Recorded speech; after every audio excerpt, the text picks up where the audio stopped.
हमारे बहुत सारे कैंडिडेट्स हैं जो यहाँ पर हमारे साथ जुड़ते हैं, कोई इंटरव्यू की तैयारी के लिए, कोई जनरल इंग्लिश स्पीकिंग के लिए, कोई पर्सनालिटी को कॉन्फिडेंट बनाने के लिए, और इन सारी जगहों पर अच्छे से बात करने का जो स्किल है वो बहुत इंपॉर्टेंट होता है। तो मैं अपने सभी दोस्तों से ये रिक्वेस्ट करूंगी कि इस सीरीज को सभी के साथ शेयर कर देना, बता देना कि अगले 7 दिन हम अलग अलग इमोशंस, 7 इमोशंस को इंग्लिश में एक्सप्रेस करना सीखेंगे।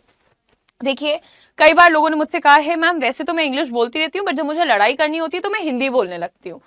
लेकिन जिस दिन आप एक्चुअली अंग्रेजी सीख जाएंगे, आप ध्यान देंगे कि वैसे आप हिंदी बोलते रहोगे या मदर टंग बोलते रहोगे, गुस्सा आएगा तो आप इंग्लिश में बोलोगे। यहां पर 7 इमोशंस की हम बात करें तो sadness, happiness, irritation, frustration, surprise, इस तरीके की बहुत सारी इमोशंस को हम देखने वाले हैं। बट आज का सबसे पहला दिन जो है उस पर मैं सबसे वाहियात इमोशन को टारगेट करूंगी और खत्म कर दूंगी ताकि इसको हमें दोबारा ना सीखना पड़े। मैं इसको वाहियात नहीं कहूंगी क्योंकि कभी कभी सैड होना भी ठीक होता है। सैड नहीं होगी तो पता कैसे चलेगा कि हैप्पी हो। तो जल्दी से पहले एक बार सेशन को कर दीजिएगा शेयर, चैनल को कर लीजिएगा सब्सक्राइब, और याद रखिएगा कि डेली एट 3:30 आप लोगों को मिलेगी आपकी स्पोकन इंग्लिश की class on this channel. Okay, that's nice, very good, please don't spam. आगे बढ़ते हैं दोस्तों। सबसे पहले सैडनेस के बारे में बात करेंगे तो आपको ये बता दें कि सैडनेस को हमने 3 कैटेगरीज में डिवाइड किया है, थोड़ा दुख, थोड़ा ज्यादा दुख और बहुत ज्यादा दुख। That's what we are going to do here. हम सीखेंगे यहाँ पर कि कैसे थोड़े दुख को, फिर थोड़े मीडियम लेवल दुख को और उससे ज्यादा वाले दुख को हम टैकल करते हैं, अंग्रेजी में एक्सप्रेस करते हैं, एक्चुअली नॉट रियली टैकलिंग। आज थोड़ा उदास महसूस कर रही हूँ। हम जब थोड़े से चिड़चिड़े होते हैं, थोड़ा सा अंदर से ठीक फील नहीं कर रहे तो ये थोड़ा उदास सा लग रहा है आज हमें, है ना। तो ये थोड़ा दुख क्या होता है, कैसे बोलेंगे? आई am feeling a bit low today. मेरे साथ बोलिए और लिख लीजिए सेंटेंसेस को और डेली यूज में ले आइए। भगवान ना करे कि सैडनेस वाले सेंटेंसेस आपको बोलने पड़े, बट आप बोल सकते हैं।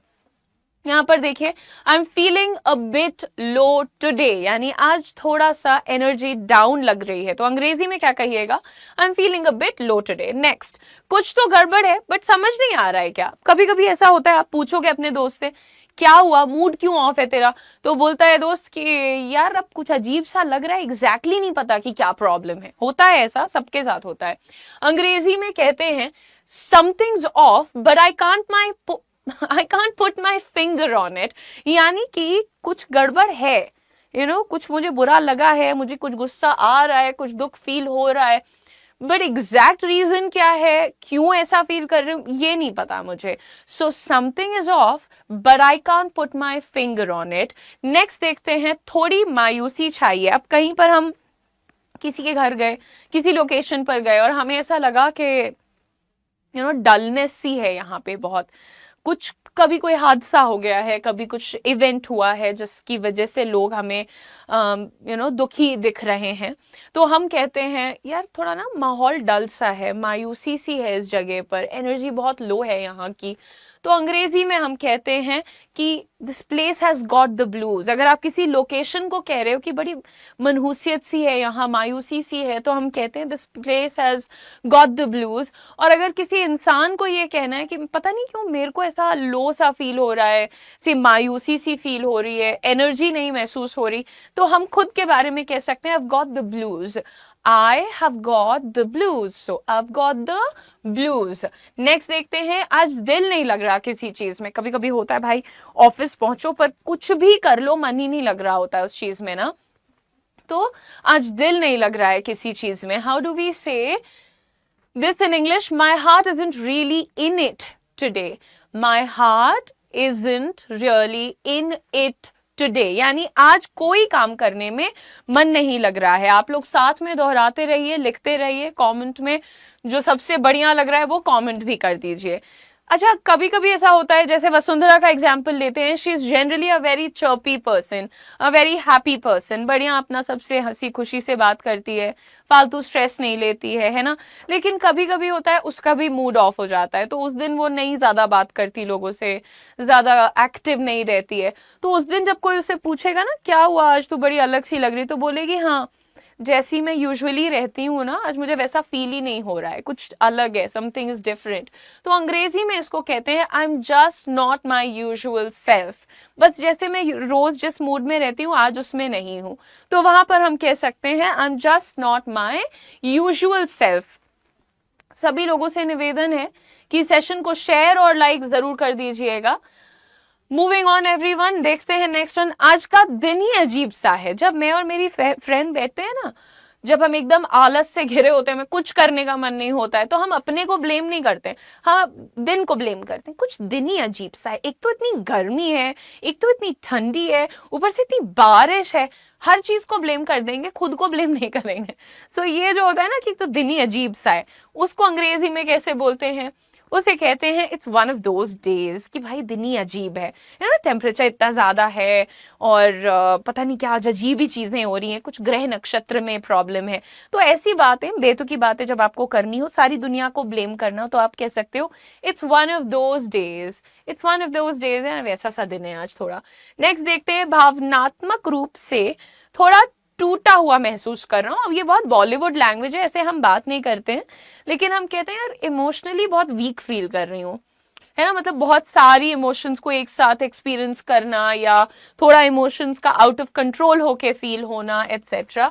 देखेंगे यहाँ पर, I feel under the weather emotionally. अब अंडर द वेदर का मतलब होता है ठीक ना होना, सही ना होना।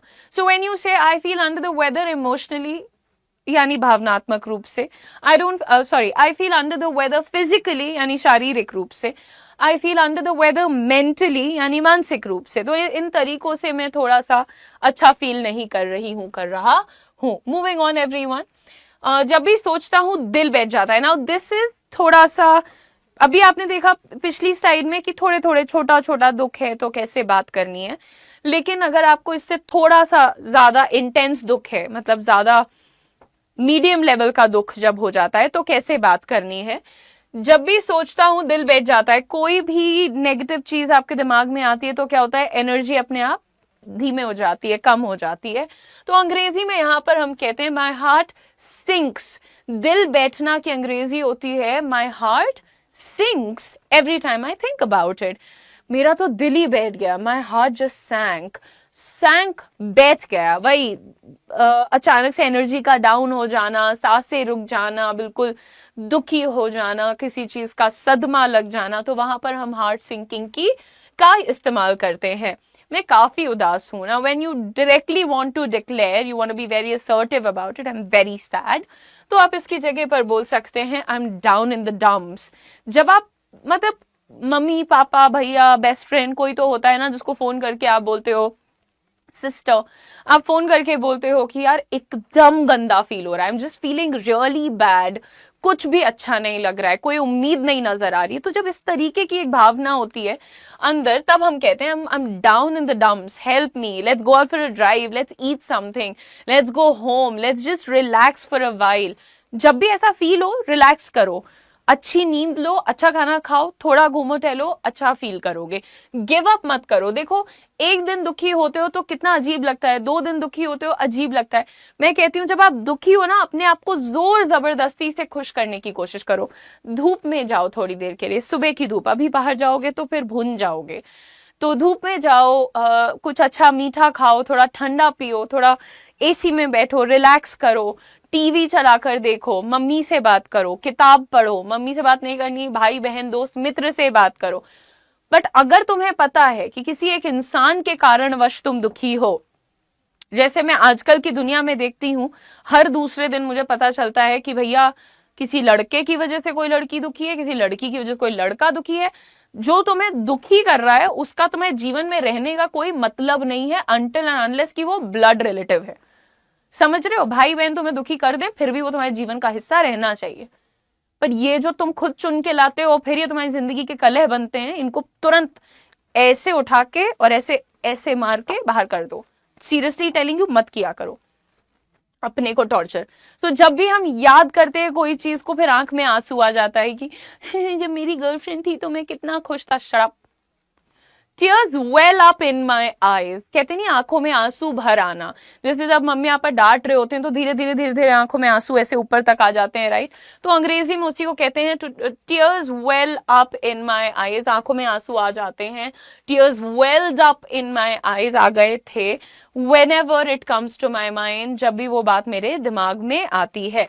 भाई लोग लाइक शेयर सब्सक्राइब मत भूलना। ये सीरीज 7 दिन तक चलेगी, इसके बाद हम नेक्स्ट सीरीज शुरू करेंगे स्पोकन इंग्लिश के लिए। This is the peak season, ठीक है। कुछ दिनों से उदासी छाई हुई है। अभी अगर हम बोलते हैं 2-3 दिन से ठीक नहीं लग रहा है, जैसे एनर्जी नहीं है, बहुत अजीब सा फील कर रही हूं मैं, तब आप कैसे बोलते हैं I been feeling blue for a few days. जो आपका कलर ब्लू होता है ना, अंग्रेजी में इसको 3 चीजों से जोड़ा जाता है। एक रॉयल्टी से जोड़ा जाता है, दूसरा दुख से जोड़ा जाता है, और तीसरा यूनिकनेस या रेयरिटी से जोड़ा जाता है। तो जरा ध्यान देना, इसका मीनिंग भी सीखना अपने स्टाइल में। Now I have been feeling, style बोला क्या मैंने? नहीं, अपने स्टाइल में। I have been feeling blue for a few days now. पिछले कुछ दिनों से मैं दुखी या उदास महसूस कर रही हूँ। नेक्स्ट, उसके बारे में सोचकर दिल टूट जाता है। जैसे हम किसी और का कोई सैड न्यूज सुनते हैं कि उसके साथ कुछ बुरा हुआ, या उसका सिलेक्शन नहीं हुआ, या उसका कोई और लॉस हो गया, तो हम कहते हैं ना, उसके बारे में सोच के ना दिल ही टूट जाता है जब भी मैं सोचती हूँ। It breaks my heart to think about it. जैसे अगेन मेरा कोई मन नहीं है नेगेटिव एग्जाम्पल देने का, बट हम कभी कभी ऐसी खबरें सुनते हैं ना कि यार लगता है शिट यार कैसे हो सकता है किसी के साथ, तो वहां पर हम बोलते हैं ऐसा, it breaks my heart to think about it. मेरा ना दिल ही टूट जाता है जब मैं सुनती हूँ या सोचती हूँ ऐसा कुछ। आगे बढ़ेंगे, और आप लोग प्लीज इसका स्क्रीनशॉट ले लीजिएगा और यूज करिएगा। हाल में जिंदगी थोड़ी बेरंग सी लग रही है। ये बॉलीवुड है, ये बॉलीवुड में ऐसे बात हम लोग कभी नहीं कहते बेरंग हो गई है जिंदगी, बट एनीवे हम ये जरूर कहते हैं यार मजा ही नहीं आ रहा है आजकल, पता नहीं क्या डल सी लाइफ, वही ऑफिस, वही घर, वही सो उठा के नौकरी करो वापस चले जाओ, वही। तो ये वाली जो जिंदगी होती है, ये होती है प्रिसाइजली बेरंग जिंदगी। लेकिन आप हिंदी भले ये वाली यूज ना करते हो, बट जो अंग्रेजी बोलते हैं उनके लिए this is pretty common to say life feels a bit grey nowadays और लेटली। जब भी हमें कोई चीज थोड़ी मनहूस टाइप लगती है ना, मतलब कि मजा नहीं है जिस चीज में, तो वहां पर हम ग्रे शब्द का यूज करते हैं। कैसे बोलेंगे? Life feels a bit grey lately. Yes Vasundhara. तो जब भी तुम्हें लगे कि यार थोड़ी डल सी हो गई है जिंदगी, बोरिंग हो गई है, मोनोटोनस हो गई है, then we can use this phrase life feels a bit grey lately. Moving on everyone, थोड़े से सिवियर लेवल दुख, मतलब बहुत ज्यादा दुख जब होगा तो कैसे सेंटेंसेस को यूज किया जाता है। और मैं फिर भी भगवान से यही प्रार्थना करूंगी कि आपको कभी मौका ना मिले ऐसे सेंटेंसेस को यूज करने का, लेकिन किसी और के लिए दुख व्यक्त करना है तो आप इन वाक्यों का यूज कर सकते हैं। ऐसा लग रहा है जैसे दुख में डूब गया हूं। अब यार जिंदगी है भाई, किसी की भी कभी भी टफ हो सकती है ना, चल रही है। मैं नॉर्मल घूम रही थी, अब पिछले 20 दिन से दवाइयां खा रही हूँ, आज डॉक्टर ने 10 दिन की और बढ़ा दी है, तो मुझे भी नहीं पता था कि मेरे ऊपर कुछ ऐसा आ पड़ेगा। बट एनीवे वही है, ऐसा लग रहा है दवाइयों में डूब गई हूँ। तो जब भी ऐसा कुछ डूबना पीबना आएगा ना, हाय रुद्र, तो हम कैसे बोलेंगे? आई feel like I M drowning in sorrow, I feel like I M drowning in medicine, I feel like I M drowning in negativity. ऐसा लग रहा है नेगेटिविटी में डूबती जा रही हूँ, राइट? तो नेक्स्ट देखेंगे, मेरी दुनिया जैसे बिखर सी गई है। Again this is too Bollywoodish, पर हम लोग कहते हैं कई बार यार लगता है सब हाथ से निकल गया है, कुछ ठीक ही नहीं हो रहा है। तो इस बात को अंग्रेजी में कैसे कहा जाता है? My world has come crashing down. जब किसी को ये कहना होता है ना मैं पूरी तरह बर्बाद हो चुकी हूँ या सब खत्म हो गया, तो हम कहते हैं the world has come crashing down. Crash down करना, पूरा कोलैप्स, फुल कोलैप्स मतलब बर्बाद। नेक्स्ट देखेंगे, मैं पूरी तरह टूट चुका हूं, कंप्लीटली फिनिश्ड, खत्म, बर्बाद। I am shattered inside and out. अगर आप इनसाइड एंड आउट नहीं भी लगाते और आप ये कहते हैं यार मैं तो बर्बाद हो चुका हूँ, फिनिश्ड, खत्म है मेरा, तो हम कैसे बोलेंगे? I am shattered inside and out. भाई खत्म है ना। नेक्स्ट, मेरे अंदर एक तूफान चल रहा है जिसे मैं शांत नहीं कर पा रहा हूं। Now this is not how you speak. मुझे पता है आप हिंदी में ऐसे नहीं बोलते, बट आप ये कहते हैं ना यार अंदर से बहुत उलझन हो रही है, कुछ समझ ही नहीं आ रहा, कुछ सेटल नहीं लग रहा है, पता नहीं क्या है, सब कुछ बिखरा हुआ है, ना पढ़ाई का पता है ना नौकरी का पता है, रिश्तेदारों के ऐसे कमेंट्स हैं, ये वो। तो जब बहुत सारी चीजें मन में उथल पुथल कर रही हैं बट आप कुछ कर नहीं पा रहे, तब इस तरीके का वाक्य सामने आता है, there is a storm inside me and I can't calm it. तो यहाँ पर आप बोल रहे हो कि भाई अंदर बहुत तगड़ी उथल पुथल मची हुई है और हम उसको कंट्रोल नहीं कर पा रहे हैं। लास्ट सेंटेंस देखते हैं, शोक ने मुझे पूरी तरह जकड़ लिया है। शोक अत्यधिक दुख, किसी चीज के जाने का बहुत ज्यादा दुख, शोक को अंग्रेजी में कहते हैं ग्रीफ, और अंग्रेजी हो जाएगी grief has taken over every part of me.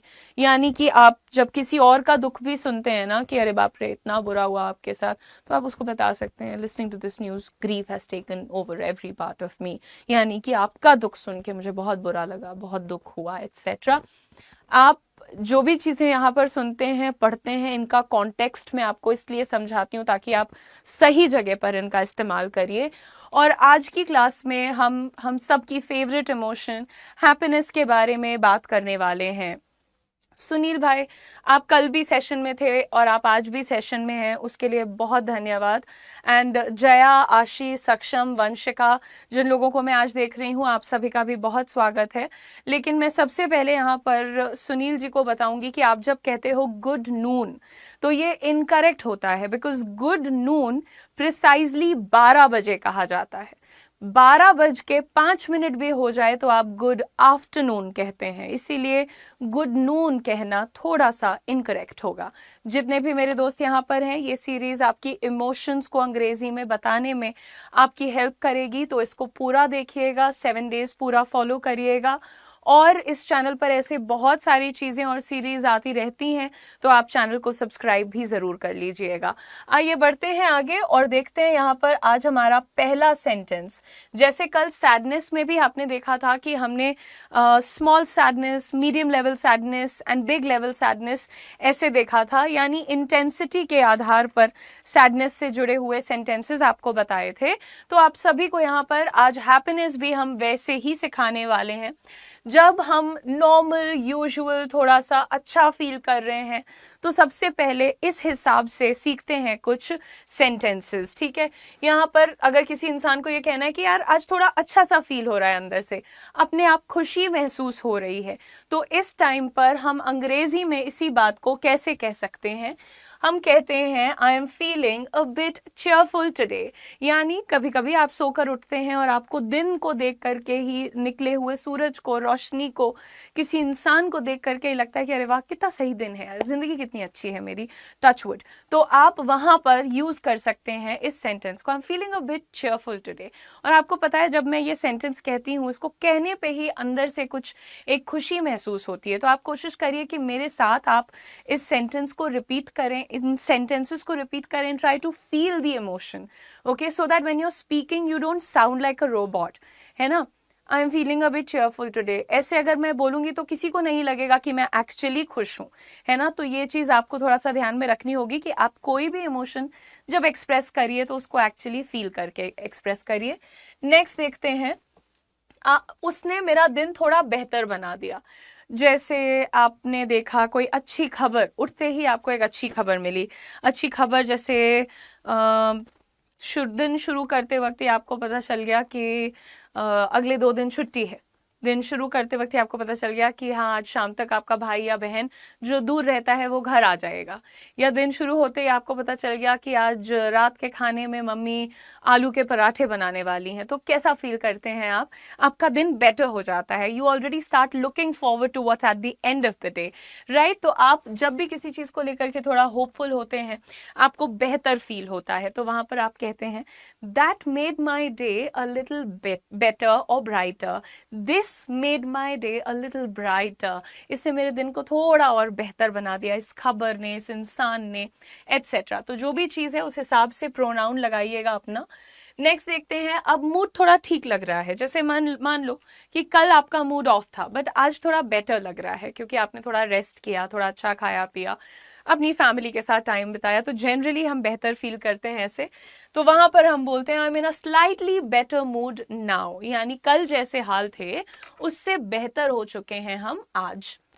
Next देखते हैं, उससे मन थोड़ा हल्का हो गया, उसका मन थोड़ा हल्का हो गया, या उससे, व्हाट इज इट, ओके, उससे। अगेन कोई किसी, लेट्स से आपने अपने बेस्ट फ्रेंड से बहुत दिनों के बाद बात की है, करीब आधे घंटे, तो जब आप बेस्ट फ्रेंड से या फैमिली से बैठकर बात कर लेते हैं तो आपका जो एक हफ्ते एक महीने का पूरा पेंट अप एंगर होता है ना, पूरा भरा हुआ है अंदर फ्रस्ट्रेशन, गुस्सा या दुख, वो सब हट जाता है। फिर आप क्या कहते हैं कि यार इससे ना मेरा मन थोड़ा हल्का हो गया, तुझसे बात करके मन हल्का हो गया मेरा। तो आप अंग्रेजी में कैसे कहेंगे? That lifted my spirits a bit, or call lifted my spirits a bit, यानी हमारी जो कॉल हो गई है इसकी वजह से मेरा मन थोड़ा हल्का हो गया है। नेक्स्ट देखते हैं, अच्छा लगा, कुछ खास नहीं पर अच्छा लगा। कभी कभी हम लोग फोन करते हैं अपने घर पे कि आपको बताने के लिए एक अच्छी खबर है, कुछ बहुत बड़ा नहीं है बट हाँ एक अच्छी खबर है। तो अंग्रेजी में कैसे बोलेंगे? It felt nice, it is nice, nothing big but nice, अच्छी चीज है, कुछ एक्स्ट्राऑर्डिनरी नहीं है बट अच्छी चीज है, एक खुशखबरी है। तो कैसे बताइएगा? कुछ इस तरह से बताइएगा। नेक्स्ट देखते हैं, दिल को सुकून मिला, शांति मिली, कुछ ठंडक पड़ी कलेजे को, तो हम कहते हैं इट वार्म्ड माई हार्ट। जैसे मेरे भतीजे हैं, जब मैं उनसे बात कर लेती हूँ या उनके साथ थोड़ा टाइम बिता लेती हूँ, उनको मिलती हूँ, तो क्या होता है? दिल को सुकून पड़ता है। तो हम कहते हैं he warmed my heart और meeting him warmed my heart। इस तरीके से हम लोग कह सकते हैं जब हम ये कहना चाहते हैं यार this trip warmed my heart, यानी ये जो ट्रिप हमने, छोटी ट्रिप, घर से कहीं 15 किलोमीटर दूर चले गए, किसी रिजॉर्ट में रुक गए, या फिर कुछ नहीं तो घर से गांव चले गए, गांव में थोड़ा टाइम बिता लिया, तो अंदर से शांति महसूस करते हैं। वहां पर हम यूज करते हैं अपना sentence it warmed my heart. आप लोग साथ में बोलिए और देखिए कहां पर आप यूज करेंगे। अभी तक आपने देखा कि छोटी खुशियां, बेहतर फील करना, खुश मिजाज फील करना, तो आप अंग्रेजी में उसको कैसे बताते हैं। लेकिन अब अगर थोड़ा मीडियम लेवल हैप्पीनेस पे चलते हैं, या अगर आपकी हैप्पीनेस की इंटेंसिटी मीडियम लेवल पर है, तो आप कैसे उसे बताएंगे? आज मूड बहुत अच्छा है मेरा।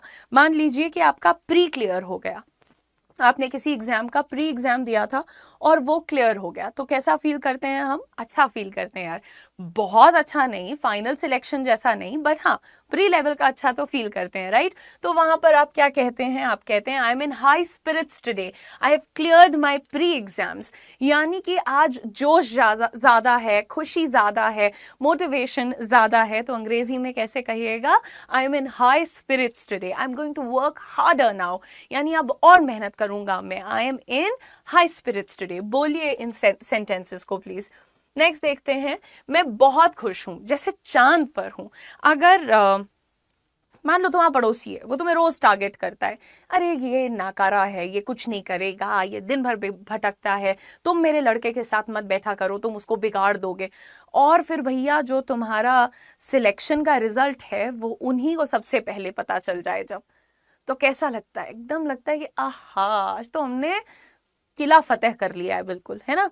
तो बस उसी वाली फीलिंग को कहते हैं कि I am over the moon, I am feeling over the moon, I am over the moon. लग रहा है कि क्या नहीं जीत लिया हमने। जब हम किसी हेटर का मुंह बंद करा देते हैं तो वो वाली जो फीलिंग होती है ना, वो ऐसी होती है, फीलिंग ओवर द मून। वैसे भी आप जवाब कभी अपनी जबान से मत दीजिए, हमेशा अपने कर्मों से, एक्शन से जवाब दीजिए आप लोग, ठीक है? नेक्स्ट देखते हैं, दिल खुशी से झूम रहा है। अगेन प्री लेवल के हैप्पीनेस की ही बात करें हम, प्री एग्जाम क्लियर होता है जब, तो क्या होता है? एक बार तो बड़ी ठंडक पड़ती है कि थैंक गॉड, पहला वाला स्टेप तो हमने क्लियर कर लिया, हम मेंस में मचा देंगे। तो जब कहते हैं कि दिल खुशी से झूम रहा है, my heart is dancing with Joy, my heart is dancing with Joy today. Next देखते हैं, आज तो मेरी चाल में भी उछाल है। तो अगर आपको जब एक अच्छी खबर सुबह सुबह मिल जाती है ना, तो उस दिन अगर आपसे कोई ये भी कहता है जा बर्तन धुल दे, कोई कहता है झाड़ू पोछा कर दो, सब खुशी से कर डालते हैं हम लोग। Feel this moment in your heart. और पता है, जब तुम प्री की पढ़ाई कर रहे होते हो ना, उस टाइम पे भी एक थॉट रखा करो कि जिस दिन रिजल्ट आएगा उस दिन मैं कैसे उछल कूद के सबको बताऊंगी कि मेरा प्री क्लियर हो गया, मेरा प्री क्लियर हो गया। पहले वो टारगेट करो, वो हैप्पीनेस, वो मोमेंट कि तुम 30 दिन 40 दिन बाद कैसे बिहेव करोगे, क्लियर करने के बाद तुम्हारा क्या एक्शन होगा, क्या रिस्पॉन्स होगा, क्या रिएक्शन होगा, एटसेट्रा। और उसी को इनैक्ट करते चलो। और तुम देखना, मेहनत के साथ ये जो पॉजिटिव थिंकिंग होती है ना, ये भी आपको वहां तक पहुंचने में बहुत हेल्प करती है। तो जब हम ये कहते हैं ना कि यार आज एक अलग ही जोश है मेरे अंदर, आज मेरी चाल में उछाल है, तो उसके लिए बड़ा प्यारा सा एक फ्रेज होता है, to have a spring in my step. Okay, I got a spring in my step today, ठीक है। अंग्रेजी में कैसे कहा, I got a spring in my step. तुम्हें कोई तुम्हारा दोस्त बड़ा खुश लगे कि ऐसे उछलता कूदता सा आया तुम्हारे पास, सुन सुन भाई मेरे पास बड़ी तगड़ी खबर है, तो तुम उसको बोल सकते हो, my god you got a spring in your step, what's the news. तो इस तरह से आप अपनी बात को सामने वाले के सामने रखें। नेक्स्ट देखते हैं, आज सुबह सुबह सुबह सुबह एक्सक्यूज मी, आज सब कुछ बिल्कुल सही लग रहा है यार। Touch wood for these days, but कभी कभी आप सो के उठते हो और आपको लगता है यार सब सही है यार, everything is taken care of, मैं कुछ नहीं कर रही हूँ, कोई कुछ नहीं कर रहा है, बट एक कोई है पावरफुल एंटिटी जो मेरा ख्याल रख रही है, फिजिकली, मेंटली, फाइनेंशियली, सोशली, मुझे मेरा हाथ पकड़ के आगे बढ़ा रही है। तो ऐसी एंटिटी में जो विश्वास होता है ना, वो कभी कभी सुबह 5 बजे फील होता है, कभी रात को 12 बजे फील होता है, जब आप बिल्कुल शांत मन से, शांत चित्त से बैठे होते हैं, और तब आप उसको अंदर तक महसूस कर पाते हैं कि यार सब अच्छा तो है, मैं बेवजह रोया करती हूँ। तो ये जो मोमेंट्स होते हैं उनमें हम कहते हैं यार सब कुछ बिल्कुल सही लग रहा है, thank God this is happening. अंग्रेजी में हम कहते हैं everything just feels right today, सब कुछ ठीक लग रहा है। अगर कुछ गलत भी हो रहा है ना, तो लग रहा है कि हाँ सही के लिए हो रहा है, you know. When you believe in that powerful being, देखो सब लोग, आज का जो जमाना चल रहा है 2024 से 25 में जो चल रहा है, हर इंसान अपने आप को बहुत बड़ा भक्त दिखा रहा है, हर कोई भी धर्म हो, पर सब दिखा रहे हैं कि मैं तो बहुत ही डिवाउट एक बीइंग हूँ, बहुत स्पिरिचुअल हूँ, बहुत रिलीजियस हूँ। लेकिन क्या आप वाकई हैं? अगर आप विश्वास नहीं करते हैं तो जरा सा कुछ ऊंच नीच हो जाती है और हम सब अपना सर माथा फोड़ लेते हैं कि हे भगवान मेरे साथ ही क्यों बुरा करते हैं आप तो ये हैं, आप तो वो हैं, उनको कोसने लगते हैं। पर जब कुछ सब कुछ अच्छा चल रहा होता है तब तो आप नहीं बोलते कि यार सब कितना सही चल रहा है ब्रो, थैंक यू, आप ऊपर बैठे हैं, आपने सब संभाला हुआ है, everything just feels right today, thank you, just be grateful for it, right. आप विश्वास कीजिए, जिस दिन आप अपने सोचने के तरीके को ऐसा बना लेंगे ना, पॉजिटिव बना लेंगे, आप अच्छा ही सोच कर चलेंगे, हमेशा ये नहीं सोचेंगे नहीं हुआ तो, खराब हो गया तो, मेरा कंप्यूटर अटक गया तो, मेरा एडमिट कार्ड नहीं आया तो फिर भैया वहीं रहेंगे, है ना। Law of attraction and law of manifestation, think positive and you can feel the positive changes in yourself. Absolutely correct Jiya, very very beautifully written. Now जिंदगी फिर से खूबसूरत लगने लगी है। कभी कभी होता है जिंदगी में कुछ बुरे समय हम लोग एक्सपीरियंस करते हैं, कुछ बैड टाइम्स हम एक्सपीरियंस करते हैं, और फिर उससे निकलने में टाइम लग जाता है। लेकिन जब आपको महसूस हो कि नहीं, I am better now, I am stronger now, I can take care of myself now, I can see positivity in the future, तब हम बोलते हैं कि यार लाइफ ना फिर से अच्छी लगने लग गई है, थोड़ा चीज़ों में सुधार आया है। तो आप कहिए life seems beautiful again, life seems beautiful again, ठीक है। आपको अपने मम्मी को, पापा को, भाई बहन को जाकर बोलना चाहिए कि because of you life seems beautiful again, आपकी वजह से मुझे मेरा दिन, मेरी जिंदगी बेहतर लगती है। देखो इंटरनली हम सब कभी कॉलेज, कभी ऑफिस, कभी स्कूल के झगड़ों में बिल्कुल अंदर रखते हैं ना सब कुछ अपने अंदर, किसी ने कुछ बोल दिया अपने अंदर रखा, मम्मी को क्या बताएं, वो तो नहीं समझेंगी, पापा तो डांटेंगे, बहन जज करेगी, हम सब अंदर अकेले झेलते रहते हैं। लेकिन जब सब अच्छा हो जाता है तो फिर हम नॉर्मल बिहेव करने लगते हैं। तो जब कुछ बुरा हो रहा है तब भी घर वालों से बात करो, कुछ अच्छा हो रहा है तब भी घर वालों से बात करो, and actually tell them now things are improving, yes I have made mistakes in the past में मुझसे गलतियां हुई हैं, लेकिन अब कुछ चीजें इम्प्रूव हो रही हैं, बेटर हो रही हैं। तो आप वो बातें जरा बताइए भी सबको, ठीक है। आगे बढ़ेंगे और अब बात करेंगे जब तुम्हारा मेंस और इंटरव्यू भी क्लियर हो जाए, तब जिस लेवल की खुशी फील होती है कि बाप रे बाप, लगता है ऐसे दिल फट जाएगा खुशी के मारे, धक धक धक धक धक धक पैल्पिटेशंस हो रहे हैं। आई स्टिल रिमेम्बर मेरे क्लास 12th में बहुत अच्छे नंबर आए थे। देखो मैं एक्चुअली बचपन में भी जब मम्मी पढ़ाती थी तब भी मैं पढ़ाई में बहुत अच्छी थी, मेरा भाई भी और मैं भी। फिर बीच में एक फेज आया जब थोड़ा स्कूल बदला, माहौल बदला, तो सिचुएशन बदली, यू नो रिजल्ट भी बदल गया, उतना एक्स्ट्रॉर्डिनरी परफॉर्मेंस नहीं रहा, 10th में काफी खराब कर दिया मैंने, सब कुछ ठीक है। और फिर एक होता है आप अपने आसपास एक इमेज क्रिएट कर लेते हो, सबको लगने लग गया हाँ मीडियोकर टाइप का बच्चा है, कर लिया, पास हो जाओ तुम किसी तरह, ऐसा हो गया।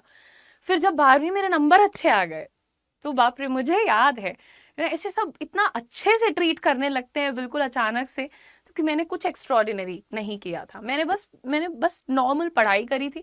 और पता नहीं क्यों मेरा दिल जानता था कि ये सब्जेक्ट आसान है, इस सब में मैंने कॉमर्स लिया था और इसमें मेरा मन लग रहा है और मेरे नंबर भी अच्छे आएंगे, एंड इट हैपेंड।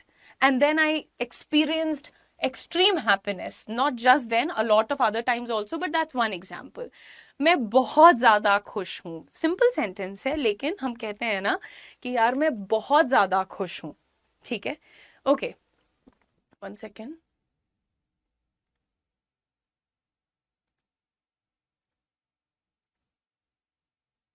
ठीक है, ओके, तो जब हमें कहना है कि मैं बहुत ज्यादा खुश हूं तो हम बोलते हैं I M on cloud 9।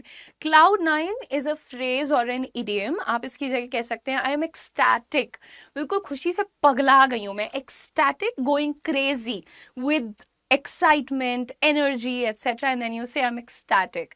Next देखते हैं, मैं खुशी से फूल ही नहीं समा रही हूँ, मतलब वो कहते नहीं फट पड़ी हूँ बिल्कुल खुशी से, है ना। तो उसमें क्या होता है कि कलेजा फट जाएगा खुशी के मारे, है ना, वो चीज नहीं कंट्रोल हो रही है, तब हम कहते हैं I M bursting with Joy, मतलब मेरी खुशी समा नहीं रही है अंदर।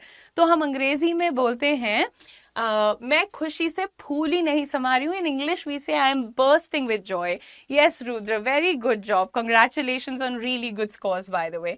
नेक्स्ट, अगर चाहूं भी तो मुस्कुराना नहीं रोक सकती या सकता, यानी मैं कंट्रोल कर रही हूं बट मेरी स्माइल ही नहीं रुक रही है। टच वुड, आई होप हम सब की लाइफ में ऐसी वाली खुशियां आती रहें। लेकिन यहाँ पर आप इमेजिन करिए कि जब सिलेक्शन हो जाएगा और मम्मी पापा सबको फोन कर करके बता रहे हैं हो गया भैया उसका सिलेक्शन, हो गया भैया उसका इंटरव्यू भी क्लियर हो गया, अब बस पोस्टिंग वोस्टिंग आनी बची है, ये वो ब्ला ब्ला ब्ला ब्ला, तो नेक्स्ट लेवल हो जाएगा ना बिल्कुल। तो तुम एकदम चाहोगे भी तो हंसी नहीं रुकेगी, है ना।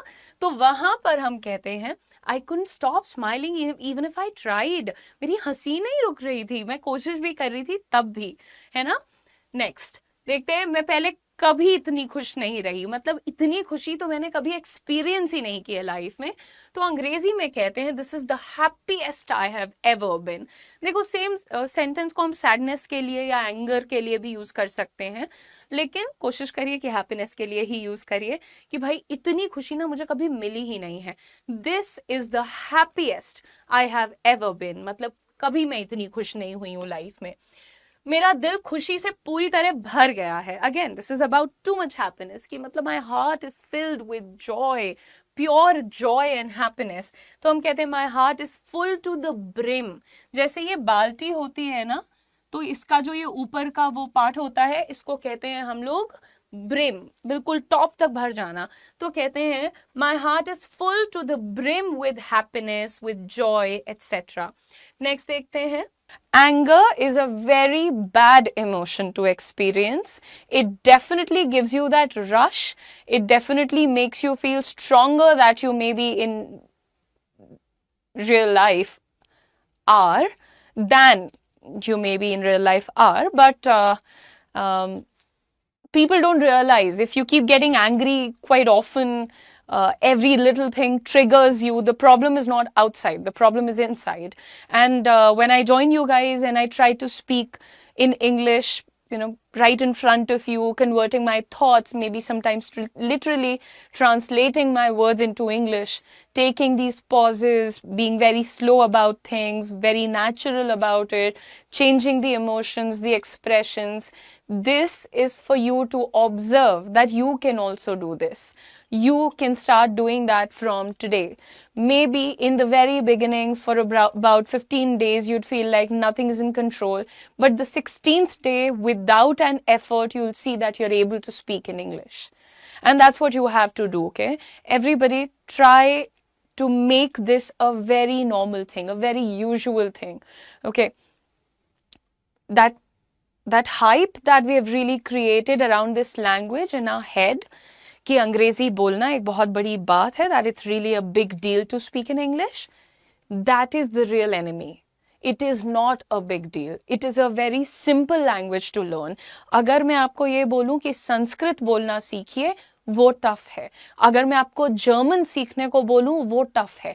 लेकिन अंग्रेजी की अगर हम बात करें तो ये टफ नहीं है। इसीलिए अगर आप चाहते हैं तो आप सीख सकते हैं, and it does not take more than 30 days। मैं खुद उसका जीता जागता उदाहरण हूँ, a living example who has done this within 30 days। And today's session is dedicated to all the mothers, ऐसा रुद्र कह रहे हैं, and I would not say that। ठीक है, मदर्स एंग्री नहीं होती हैं, वो ओवरवर्क्ड होती हैं, ओवरबर्डन्ड होती हैं, ओवर स्टिम्युलेटेड होती हैं, ओवर इन्वॉल्व्ड होती हैं। एंग्री होते हैं वो लोग जिनके पास बहुत सारे लूज एंड्स होते हैं, जो हर बात पे ट्रिगर हो रहे होते हैं। मम्मियों को एंग्री मत बोलना आगे से, बिकॉज वो बहुत ज्यादा इन्वॉल्व होती हैं। बहुत सबकी लाइफ में मम्मी का एक रोल होता है, ठीक है, एक जिम्मेदारी होती है। सो बहरहाल ये सारी चीजें हम डिस्कस करते रहेंगे सेशन में। आइए सीखते हैं कि अगर मान लीजिए आप नाराज होते हैं तो जो आमतौर पर आप अपने वाक्य बोलते हैं, द यूजुअल सेंटेंसेस, कि अब हद हो गई है, अब ये मेरे बर्दाश्त के बाहर है, मेरा ना दिमाग खराब हो जाएगा, मुझसे पंगा मत लेना, ये जो इस तरीके के वाक्य होते हैं, इनको आप अंग्रेजी में कैसे बोलेंगे। तो आइए सीखते हैं। Let's get angry together. सबसे पहला सेंटेंस यहाँ पर कह रहा है, अब बर्दाश्त नहीं हो रहा है भाई मुझसे, अब मुझसे बर्दाश्त नहीं होता, अब बर्दाश्त नहीं हो रहा है। तो बेसिकली जब हमारा भाई सब्र का बांध टूट चुका है, सब्र नहीं होता है, सब्र होता है, लेकिन हम उसका विभत्स रूप बोलेंगे सब्र। तो यहाँ पर अंग्रेजी में ऐसे कहते हैं, I've had enough, है ना भाई, ये नॉनसेंस अब नहीं झेल रही है मुझसे, ये बर्दाश्त नहीं हो रहा है। सो इन इंग्लिश वी से I have had enough, मेरा हो गया है, मेरा डन है, मुझे अब यहाँ पे कोई लेना देना नहीं है, तुम्हारा फैलाया रहता है, तुम समेटो, आई हैव हैड इनफ, ऐसे करके आप बोल सकते हैं। और कॉन्टेक्स्ट जो हम आपको देते हैं, ये वाला ट्रांसलेशन हमने सिर्फ इसलिए लिखा था कि तुम गूगल की हरकत देख लो। मेरी नारियों से मत, नारी क्या होता है, नाड़ी होता है, नर्व्स को ये नाड़ी में कन्वर्ट करके ले आए हैं। लेकिन जब हम कहते हैं भाई देखो हमको उकसाओ मत झगड़ने के लिए, तुम मेरा सामान छुओगे, हम तुम्हारा उठा के 10वें माले से नीचे फेंक देंगे, ऐसा भी बहुत सारे लोगों का एटीट्यूड होता है, जबकि होना नहीं चाहिए। पहले मेरा भी होता था, when I was like probably 2-3 years back, मुझे ऐसा लगता था कि मैं किसी का कुछ कर सकती हूँ, मैं कुछ नहीं कर सकती। To come to realization, this realization कि आप कितना भी गुस्सा और तुर्रम खान बन के दिखा लीजिए, आप एक्चुअली कुछ कर नहीं सकते अगर आप वाकई में काबिल नहीं है तो ये खोखला गुस्सा दिखा के तुर्रम खान बनने वाले लोगों से मेरा निवेदन है कि एक्चुअली काबिल बनने पर ध्यान दीजिए। मूविंग ऑन, मुझे उकसाओ मत। देखो इसका एक बहुत ही प्यारा सा फ्रेज होता है, don't push my buttons, don't push my buttons, यानी वो काम मत करो जो हमको भड़काए, ट्रिगर करे, उकसाए, गुस्सा दिलाए। So just say please don't push my buttons. अब जैसे कुछ लोगों को भाई नहीं पसंद होता है कि उनके ऊपर जोक क्रैक किया जाए, उनकी टांग खींची जाए, नहीं पसंद है तो मत करिए। लेकिन भाई बहन होते हैं, उनको तो शौक ही होता है, जो आप रोकोगे ना ये मत करो, वो वही करेंगे। अब आप बोलोगे मेरे कमरे का दरवाजा खुला मत छोड़ के जाया करो, वो खोल के ही जाएंगे। मेरा बैग मत वो छुएंगे जरूर, तो रोको ही मत, उनको जो करना है करने दो, ठीक है। लेकिन अगली बार तुम्हें ये कहना है कि हमें उकसाओ मत, गुस्सा मत दिलाओ, तो बोलो don't push my buttons. Next, अब तो हद हो गई है, एक बार लेट, 2 बार लेट, 10 बार लेट, भाई तुम रोज ही लेट आते हो, तुम किसी भी मीटिंग में टाइम नहीं बचते, अब हद हो गई है। तो जब भी तुम किसी को ये कहना चाहते हो ना कि ये लास्ट टाइम है कि तुम ऐसा कर रहे हो, this is the last straw, मतलब अब इसके आगे हम बर्दाश्त नहीं कर पाएंगे, this is the last straw, अब हद है यहाँ पे, अब तुम समझ जाओ, नहीं तो देख लेना फिर बुरा होगा। So this is the last straw.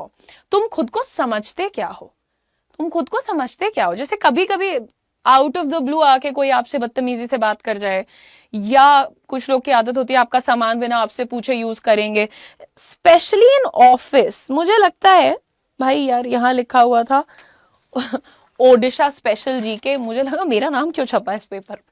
लो, तुम लोग अब तक उड़ीसा कहते थे तो मुझे समझ में आता था, मैं खुद को ही उड़ीसा मान चुकी हूँ अब कहीं ना कहीं। एनीवे, सो गाइज, जब ऐसे लोग ऑफिस स्पेस वगैरह में ना यार किसी का भी सामान उठा के use, until unless you guys are like really good friends, है ना, बहुत अच्छे दोस्त तो कर लो, लेकिन नहीं हो तो सामान क्यों छू रहे हो यार। कभी पानी का बोतल, कभी टिश्यू पेपर, कभी कुछ, क्यों, अपना रखो ना यार, हैव सम डिसेंसी।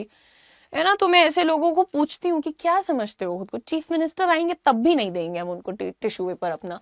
तो यहाँ पर what you think, sorry, who do you think you are, who do you think you are, क्या समझते हो तुम खुद को भाई, कौन हो तुम, ऐसा पूछते हैं ना हम लोग गुस्से में।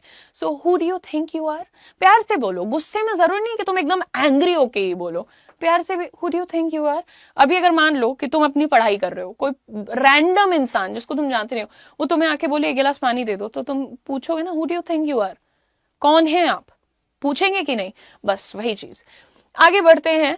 बड़ी हिम्मत है तुम्हारी, ये टोन देखो, बड़ी हिम्मत है तुम्हारी, है जैसे आप घर में बड़े हो अगर, तो आपको पता है कि, और बाकी लोगों को भी पता है कि आपका सामान नहीं छूना है, छोटे वालों का सामान सब छू सकते हैं, आपका नहीं छूना है, ठीक है। तो लेकिन मान लो कोई आया उसने सामान छू लिया, तो सामने वाला पकड़ के मारने नहीं लगता है, वो पहले ताना मारता है, बड़ी हिम्मत है तुम्हारी यार, तुम मेरा सामान छूओगे, अच्छा तुम मेरी शर्ट पहन के चले जाओगे, अच्छा तो बड़ी हिम्मत है तुम्हारी। अंग्रेजी में कहते हैं you've got some nerve, you've got some nerve, you've got some audacity, हिम्मत है तुम्हारी ब्रो, है। इस तरीके से आप ताना मारते हैं लोगों को गुस्से में। नेक्स्ट सेंटेंसेस देखते हैं। अब इस बकवास से तंग आ चुकी हूं मैं, ये जो कुछ भी नॉनसेंस चल रहा है ना, जैसे कोई एक काम करना है छोटा सा, पर उसमें लगे पड़े हैं, पूरा खानदान लगा पड़ा है 1 घंटे से 1.5 घंटे से, फिर कोई एक होता है पक जाता है, वो क्या बोलता है, भाई सुनो इससे हमारा हो चुका है, मेरा ये डन है। तो यहां पर आप क्या कहते हैं, I am sick and tired of this nonsense, I am tired of this nonsense. अच्छा, ऐसा भी होता है कि कई बार कोई गलत चीज बार बार हो रही होती है, जैसे हर महीने सबकी सैलरी आ जा रही है, तुम्हारी 2 दिन लेट आ रही है, तुमने 1 बार मेल किया, 2 बार मेल किया, 3 बार मेल किया, तुम चौथी बार जाके क्या बोलोगे अपने फाइनेंस डिपार्टमेंट वालों को, and I'm tired of this nonsense. What kind of behavior is this? This is so unprofessional. Like 5,000 other people of this organization can get their salary on the time, in time, on time, but I am being secluded. Why? What is wrong with you guys? And this, if happens once, if happens twice, it is a mistake. But if it is happening 4 times, 5 times, it is a choice. It is a decision. Correct. So ऐसे गुस्सा दिखाते हैं ना हम लोग कि भैया ये जो चल रहा है हम थक चुके हैं।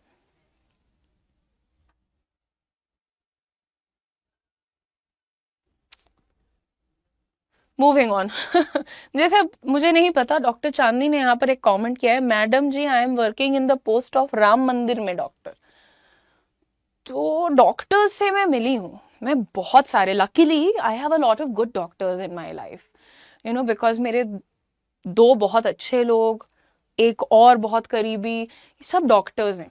उनके बातचीत करने में ही तो उनकी पूरी समझदारी दिखाई दे जाती है, द वे डॉक्टर्स टॉक। और जैसे आपने लिखा है, मुझे समझ नहीं आ रहा कि ये क्या पोजीशन हुई आपकी, ठीक है, तो थोड़ा सा इस पे भी काम कीजिएगा।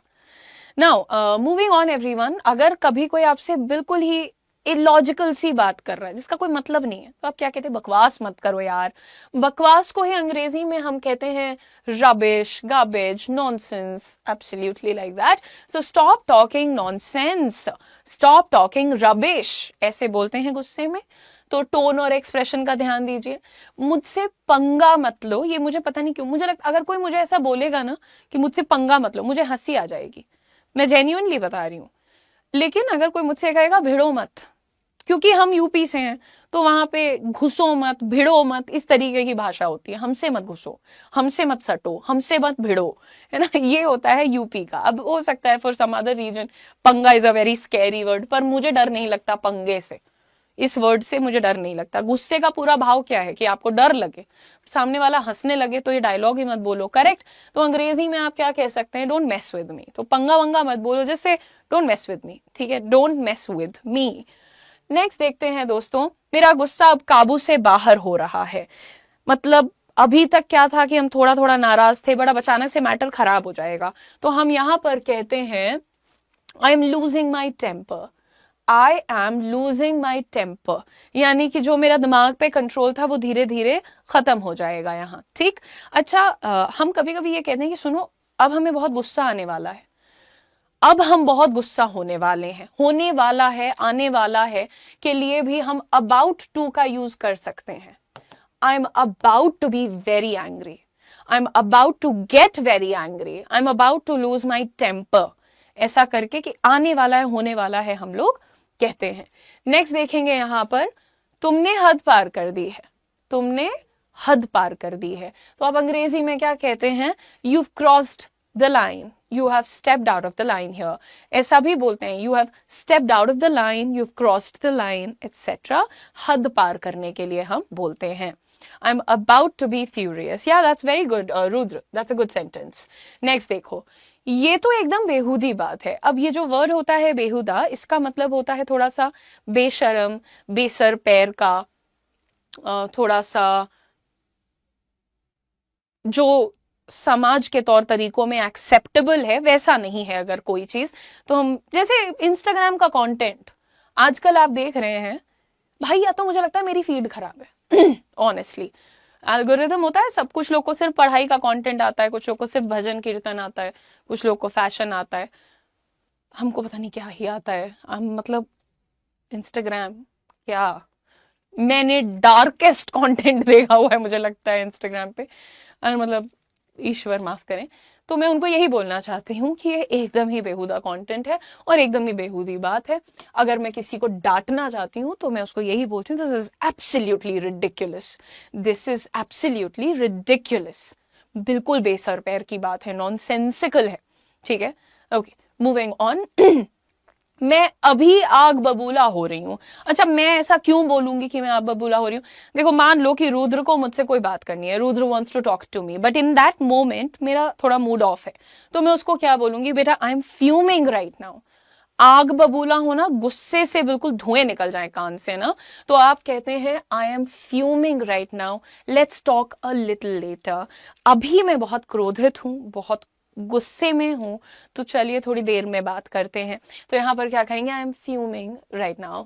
मूविंग ऑन एवरीवन, तुम मेरे सर पे चढ़ रहे हो सर पे नहीं चढ़ रहे हो, बेसिकली तुम दिमाग खराब कर रहे हो, ऐसा बोलते हैं ना कि तुम मेरा दिमाग खराब कर रहे हो बिल्कुल। तो अंग्रेजी में उसी को कहते हैं, you are getting on my nerves, you are getting on my nerves, कि भैया तुम एकदम इरिटेट कर दे रहे हो, ठीक है, एकदम इरिटेट कर दे रहे हो, बिल्कुल दिमाग खराब कर दे रहे हो, then you say you are getting on my nerves.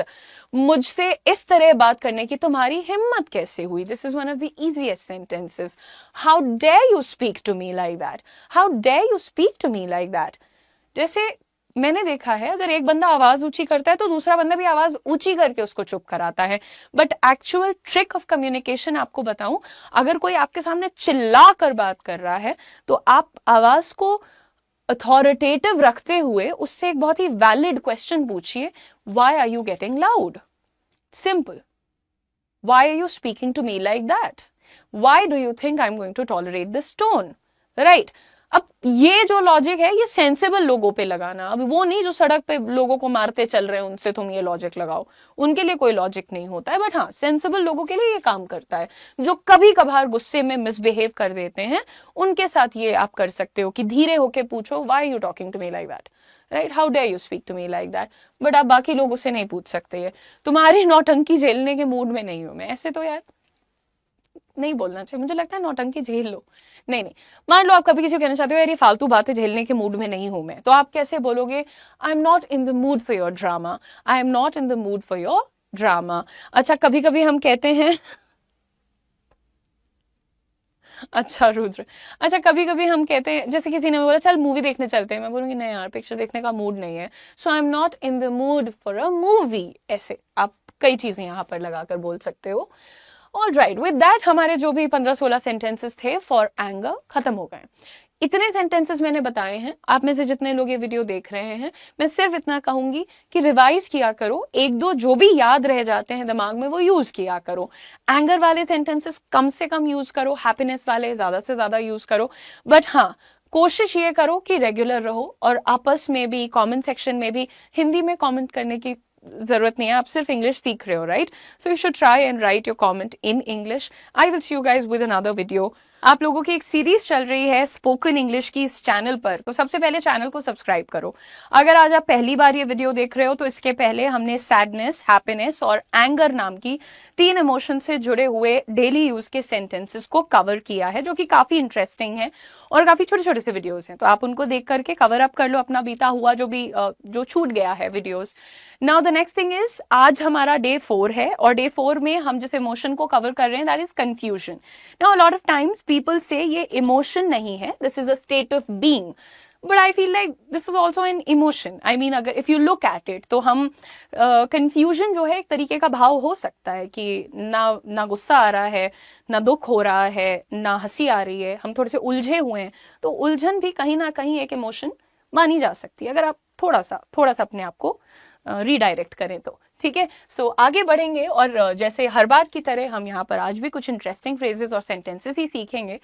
बस रिक्वेस्ट इतनी सी है कि जब आप ये 15-20 सेंटेंसेस पढ़ते हो ना, तो उसी वक्त अपने आप को थोड़ा सा वक्त दे दिया करिए एंड रिवाइज कर लिया करिए before you quickly close the tab and move away. ठीक है, आइए शुरू करते हैं। सबसे पहला सेंटेंस कहता है मुझे कुछ समझ नहीं आ रहा है। अब इसकी गलती क्या है, यहाँ पर रहा है देख करके people end up using understanding. I am not understanding. Understanding is incorrect. Understand में जब ing लग जाता है तो वो एक verb की जगह एक gerund यानी कि noun बन जाता है। So I am not understanding is equal to I am not उदिशा। समझ रहे हो, जैसे हम कहते हैं ना मैं उदिशा नहीं हूं, वैसे ही अगर कोई ये कहे कि मैं अंडरस्टैंडिंग नहीं हूं तो वो थोड़ा सा डिफरेंट मीनिंग निकल के आ जाता है। करेक्ट, पर आप क्या कहना चाह रहे हैं कि मुझे कुछ समझ नहीं आ रहा है। अंडरस्टैंडिंग की जगह हम कह सकते हैं I do not understand anything. मुझे कुछ समझ नहीं आ रहा, I do not understand anything. भाई जो भी चल रहा है ये समझ नहीं आ रहा है। ठीक है, आगे बढ़ते हैं और नेक्स्ट सेंटेंस देखते हैं। ये सब मेरे सिर के ऊपर से जा रहा है। ये सब मेरे सिर के ऊपर से जा रहा है। अब कई बार कुछ कॉम्प्लिकेटेड पर, जैसे मेरे को मैथ्स जब पढ़ाते थे, भाई मेरे को मैथ्स आई थिंक 5वीं के बाद से कभी समझ ही नहीं आई कि क्या चल रहा है मैथ्स में। लोग कहते थे कि तुम्हारा दिमाग शार्प है, तुम समझ जाती हो, बस तुम प्रैक्टिस नहीं करती हो इसलिए तुम्हें नहीं आता। जो भी हो, अब वो कहीं ना कहीं मैंने मन में बिठा लिया था, तो मुझे I just kind of didn't get the entire concept. Anyway, so मैं हमेशा ये सोचती थी कि ब्रो यार ये तो मेरे सर के ऊपर से जा रहा है, और मैं उसको रोकती भी नहीं थी कि मत जाओ। ओके, नाउ अंग्रेजी में इसी बात को हमको कहना है तो हम कहते हैं this is going over my head. Now don't say above my head, beyond my head and all that, just say this is going over my head, कि भाई अब ये बात जो है हमारे पहुंच से बाहर है, हम इसको समझ नहीं पा रहे हैं। सो नेक्स्ट टाइम तुम्हें लगे कि कोई चीज बड़ी कॉम्प्लिकेटेड है तो क्या बोलोगे, this is going over my head. मैं पूरी तरह से उलझ गई हूं। अब शुरू तो किया था हमने वहां से एक क्वेश्चन को सॉल्व करते करते करते, फॉर्मूला लगाते लगाते लगाते वो इतना 2 पन्ने का सोल्यूशन हो गया, पर कुछ निकल के नहीं आ रहा है। फिर क्या होता है, हम पूरा ही फंस गए, उलझ गए किसी मैटर में। तो हम how do I say that in English, we say I am completely lost, कि उलझ गए हैं। अब ना बाहर का रास्ता दिख रहा है ना अंदर का रास्ता दिख रहा है। So how do we say I am completely lost, that's all. See इतने सिंपल हैं बट नए भी हैं। आप देखो हम हमेशा ये कहते रहते हैं आई एम कंफ्यूज्ड। सो उसको भी थोड़ा सा छोड़ दो ना, ओवर यूज हो गया है वो अब। क्या चल रहा है ये मेरी समझ से बाहर है। कभी कभी जैसे कोई एक डिस्कशन हो रहा है, तुम थोड़ा 2-3 मिनट लेट पहुंचे, वहां पता नहीं क्या बातें चल रही हैं, तुम्हें पता ही नहीं है ना, तो हम क्या बोलते हैं, ये क्या चल क्या रहा है यहाँ पे, तो मेरी तो समझ के बाहर ही है ये जो भी चल रहा है। करेक्ट, इस जगह पर हम कहते हैं what's going on is beyond me, मेरे परे है ना, कि भाई मेरी समझ के परे है, मेरे परे है, कैपेसिटी के परे है। सो वी से what's going on is beyond me, जो कुछ भी चल रहा है ये हमसे अलग है, हम इससे अलग हैं, हमारी पहुंच के बाहर है मैटर। जैसे हम कहते हैं ना ओवर माई हेड, वैसे ही सिमिलर कॉन्टेक्स्ट में हम इसको यूज करते हैं। मैं कंफ्यूज हो गया हूं, इससे ज्यादा साधारण और ओवर यूज्ड मैंने सेंटेंस नहीं देखा। हम कहते हैं I am confused, I am lost, I am puzzled. Okay, इस तरीके से हम इस बात को रख सकते हैं। नेक्स्ट स्क्रीन पे देखते हैं, मेरे दिमाग में खिचड़ी बन गई है, इतने सारे। अब मम्मी का क्या है, वो कहीं जाने लगेंगी ना तो एक साथ 15 काम सहेज देती हैं। क्या क्या बोलेंगी, बॉटल भर के रख देना, उधर कमरे का एसी बंद कर देना, इधर का कुकर के नीचे गैस बंद कर देना, मेड आएगी तो उसको ये समझा देना, उस फलाने को ये पैकेट निकाल के दे देना, कपड़े वाले को कपड़े दे, गॉड नोज इतने काम बता देंगी कि आपको जो पहला वाला आपने सुना था ना उसके अलावा कुछ याद नहीं रह जाएगा। ठीक, तो क्या होता है भाई इस केस में, दिमाग में पूरी खिचड़ी बन गई। अब आप मेड को बोलोगे कि कुकर बंद कर देना, गैस जलती रह गई, एसी की जगह आप कपड़े वाले के मुंह पे दरवाजा बंद कर दोगे, I don't know, it becomes a whole khichdi. Correct? तो जब खिचड़ी बनती है बेटा कैसे कहते हैं हम लोग? My mind is a mess. ठीक है, तो सब लोग कमेंट भी करते रहो यहाँ पर जो कुछ भी सीख रहे हो। देखो खिचड़ी ना वो खिचड़ी, झंझट, बवाल, ये सब तुम्हें बेसिकली गड़बड़ झाला की एक डेफिनेशन देते हैं। करेक्ट? और इन सब की जगह पर तुम एक वर्ड यूज कर लिया करो, मेस। भाई क्या गड़बड़ चड़बड़ है ये, what mess is this, what khichdi is this, what mess is this, क्या रायता है ये, व्हाट मेस इज दिस। तो हमारे यहाँ खिचड़ी, रायता, ये सब खाने पीने की चीजें यहाँ पर लगा दी गई। मैं चाहती हूँ कि मैं नेक्स्ट टाइम बोलूँ कि क्या छोले भटूरे हैं ये, कैन वी से दिस? नहीं, रायता और खिचड़ी को फालतू बदनाम किया हुआ है। एनीवे ये सब बहुत गड़बड़ लग रहा है, गड़बड़ लग रहा है। सी अगेन, गड़बड़ is also related to this kind of a situation which is a mess. तो आप बोलते हो, excuse me, this all seems messed up, लग रहा है in English is seems, है ना? This all seems messed up, सब गड़बड़ लग रहा है, पूरा ठीक करो इसको दोबारा से। तो जब भी कोई काम हो रहा है आपको लगता है कि यार ये तो सारा ही ऊपर नीचे इधर उधर कर दिया है, गड़बड़ कर दिया है, तो कहते हैं this all is messed up। मैं दो राहे पर खड़ा हूं। अब तुम्हारा रिजल्ट बढ़िया आया क्लास 12th में, अब तुमको ये पता है कि या तो मैं दिल्ली यूनिवर्सिटी जा सकता हूँ, या तो मैं लेट्स से अभी लखनऊ यूनिवर्सिटी से ग्रेजुएशन कर लेता हूँ, ग्रेजुएशन के बाद सीधे कहीं यूएस में कोई बड़ी यूनिवर्सिटी देख के चला जाऊंगा। राइट? दो ऑप्शन है। अब तुम क्या करोगे कि ग्रेजुएशन में कोई तगड़ा कॉलेज पकड़ो, एसआरसीसी, मिरांडा, कुछ ऐसा पकड़ लो, है ना, या फिर अभी तुम लखनऊ यूनिवर्सिटी से कर लो, मम्मी पापा के साथ मिलके थोड़े पैसे बचा लो और मास्टर्स के लिए तुम यूएस चले जाना या किधर और चले जाना, व्हाटएवर। तो अब दो राहे पे हो तुम। करेक्ट? यानी तुम डिसाइड नहीं कर पा रहे हो। सिंपल सा एक फ्रेज होता है यहाँ पर, I am at a crossroads. जब भी आप एक निर्णय नहीं ले पा रहे हो, मुझे नहीं पता कि मैं पिज्जा खाऊं या ice cream, I am at a crossroads, यानी निर्णय नहीं ले पा रही हूं मैं। द नेक्स्ट वी सेज, मैं तय नहीं कर पा रहा हूं कि क्या सही है। सेम जैसे आप क्रॉस रोड्स की बात कर रहे थे, same kind of a thing, but इसको थोड़ा और सिंप्लीफाई करेंगे तो बोलेंगे आई can't decide what's right.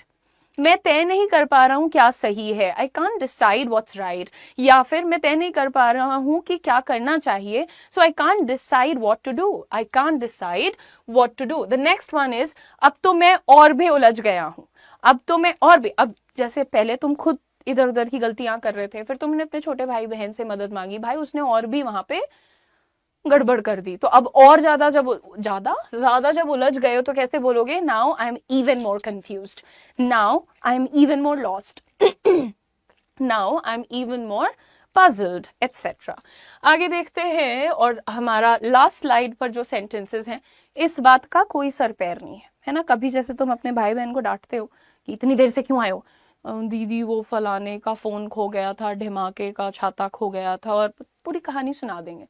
But उन सारी बातों का उनके लेट आने से कोई लेना देना नहीं, मतलब लॉजिक नहीं है किसी बात का। तो अब आप कहते हो ना कोई सर पैर नहीं है ये सब जो बोल रहे हो यहाँ पे, तो अंग्रेजी में सिर्फ कहते हैं this doesn't make any sense, this doesn't make any sense. कोई अर्थ नहीं निकल रहा है, बिल्कुल ही निरर्थक बातें कर रहे हैं आप। नेक्स्ट, सब गड्ड मड्ड हो गया है इज ऑल्सो इक्विवेलेंट टू गड़बड़ हो गया है। ज्यादा नाटक करने की जरूरत नहीं है, सीधे बोलिए everything is jumbled up. Parajumble याद करो, क्या होता है? सीक्वेंस बिगाड़ देते हैं, ABCDE की जगह वो ACEBD हो जाता है, कुछ ऊपर नीचे हो गया, गड़बड़ शड़बड़ हो गया। तो वही है, यहाँ पर भी बोलेंगे everything is jumbled up, everything is messed up, everything is unorganised, scattered, etcetera, बिखरा हुआ। नाउ मुझे कुछ समझ में नहीं आ रहा है कि अगला कदम क्या होना चाहिए। अब जैसे ग्रेजुएशन पूरी हो गई है, अब मैं इंटर्नशिप करूं या मास्टर्स कर लूं, या इंटर्नशिप मास्टर्स के साथ प्लान कर लूं, या सीधे जॉब पकड़ लूं। बहुत सारे सवाल होते हैं, बच्चे इसमें भी कंफ्यूज होते हैं कि प्राइवेट सेक्टर करूं या पब्लिक करूं, एटसेट्रा। तो आपके जो भी क्वेश्चंस हैं आप उसमें अपने आप को रख कर देखो और यही बोल सकते हो कि आई कांट डिसाइड और आई डोंट नो, समझ में नहीं आ रहा है। तो वहां पर हम ये भी बोलते हैं I don't know, like I am not able to decide, so I don't know what to do next. अगला क्या करना चाहिए मुझे, like what's the best thing to do here, वो नहीं समझ आ रहा है। नेक्स्ट देखो, मेरा दिमाग सुन्न हो गया है।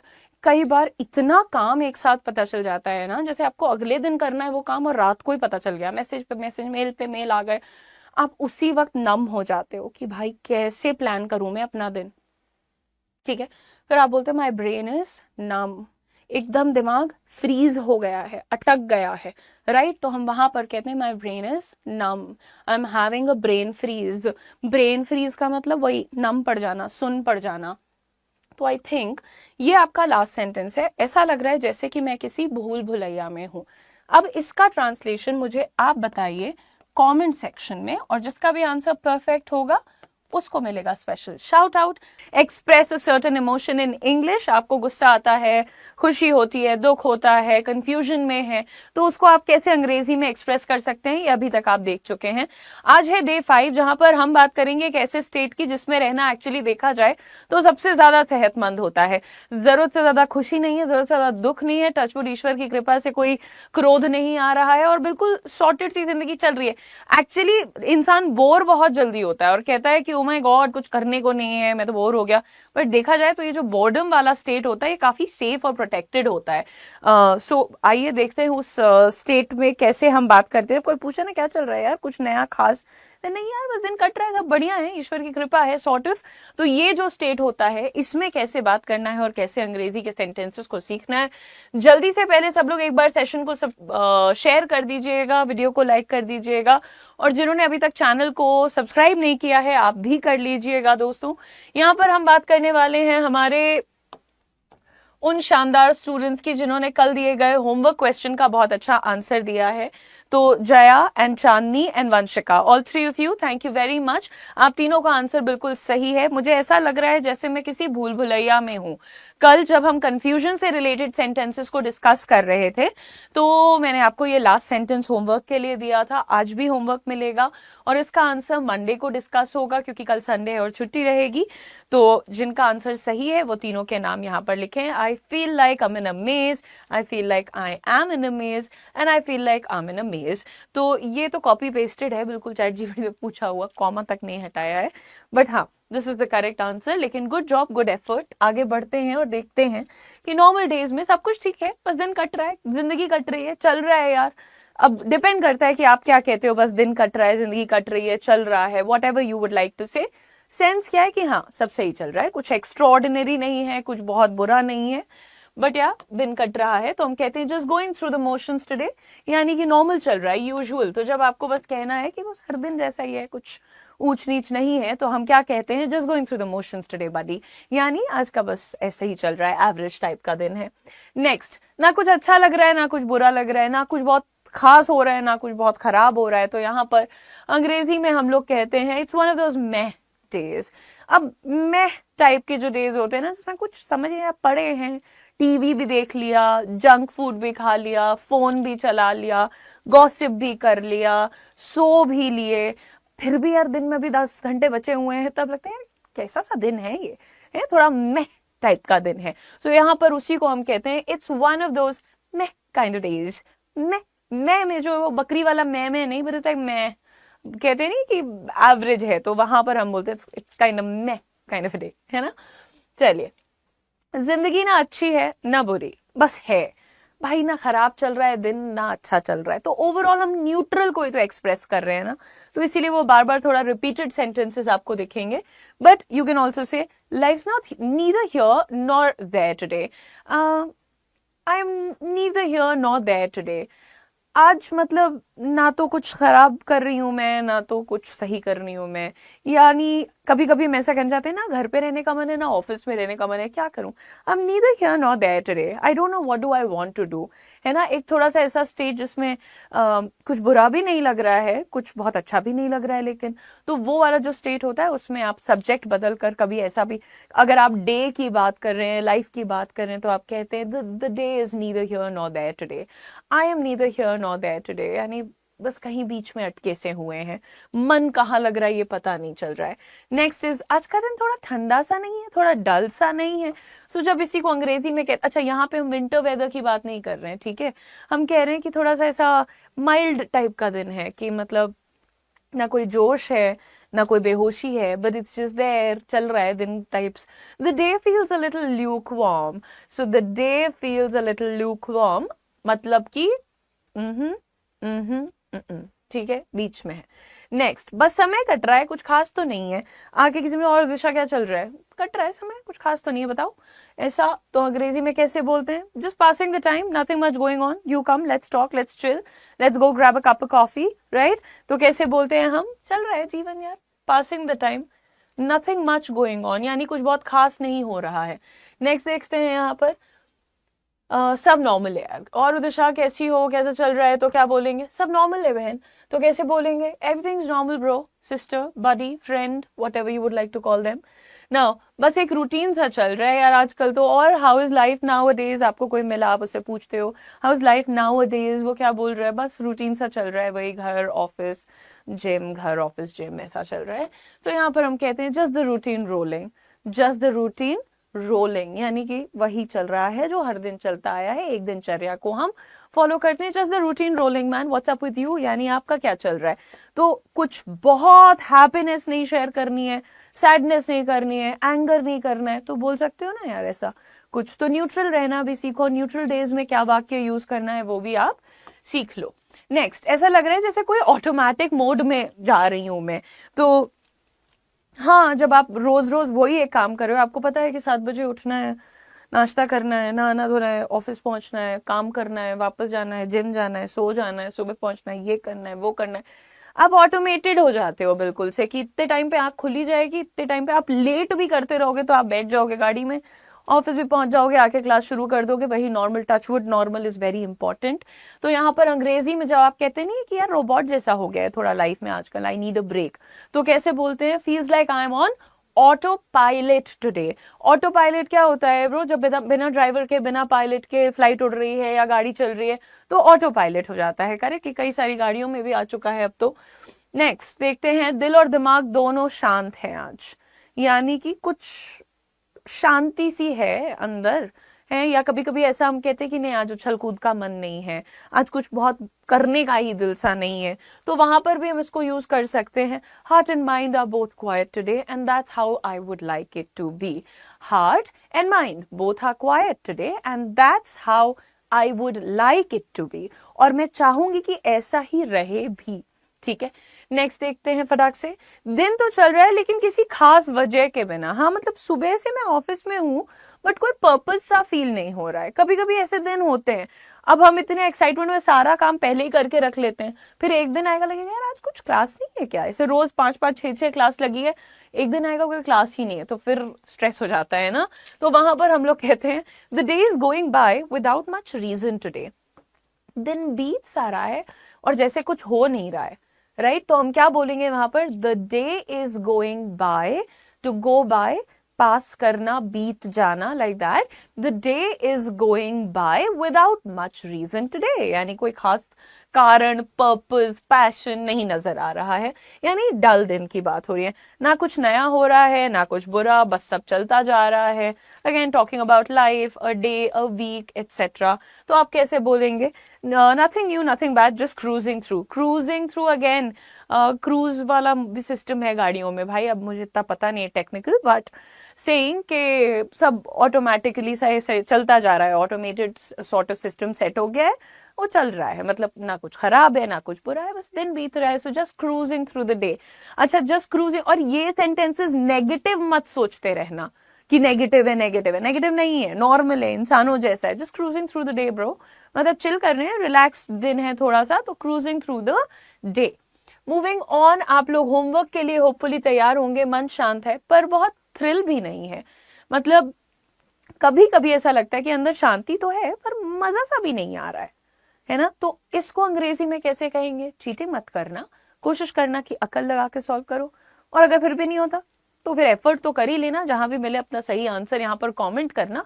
फियर की इमोशन, वैसे मुझसे तो कोई नहीं डरता है बच्चा, क्योंकि उनको पता है कि मैं नहीं चिल्लाती, डांट नहीं, मैं बहुत चिल्लाती हूँ वैसे, बट एनीवे बच्चे नहीं डरते हैं। तो फिर भी डर का जो इमोशन है इसको कैसे एक्सप्रेस करते हैं, कभी अचानक से कुछ देख लेते हैं तो डर जाते हैं, कभी घर पे ताला लगा के गए थे, लौट के आए तो देखा दरवाजा खुला हुआ है, ये कैसे हो सकता है, माय गॉड। कभी कभी सारे दोस्त आपस में बैठ के डरावनी बातें कर रहे होते हैं और तब डर लग जाता है। तो ये जो डर का भाव है इसे कैसे एक्सप्रेस करते हैं, हम आज के सेशन में सीखेंगे।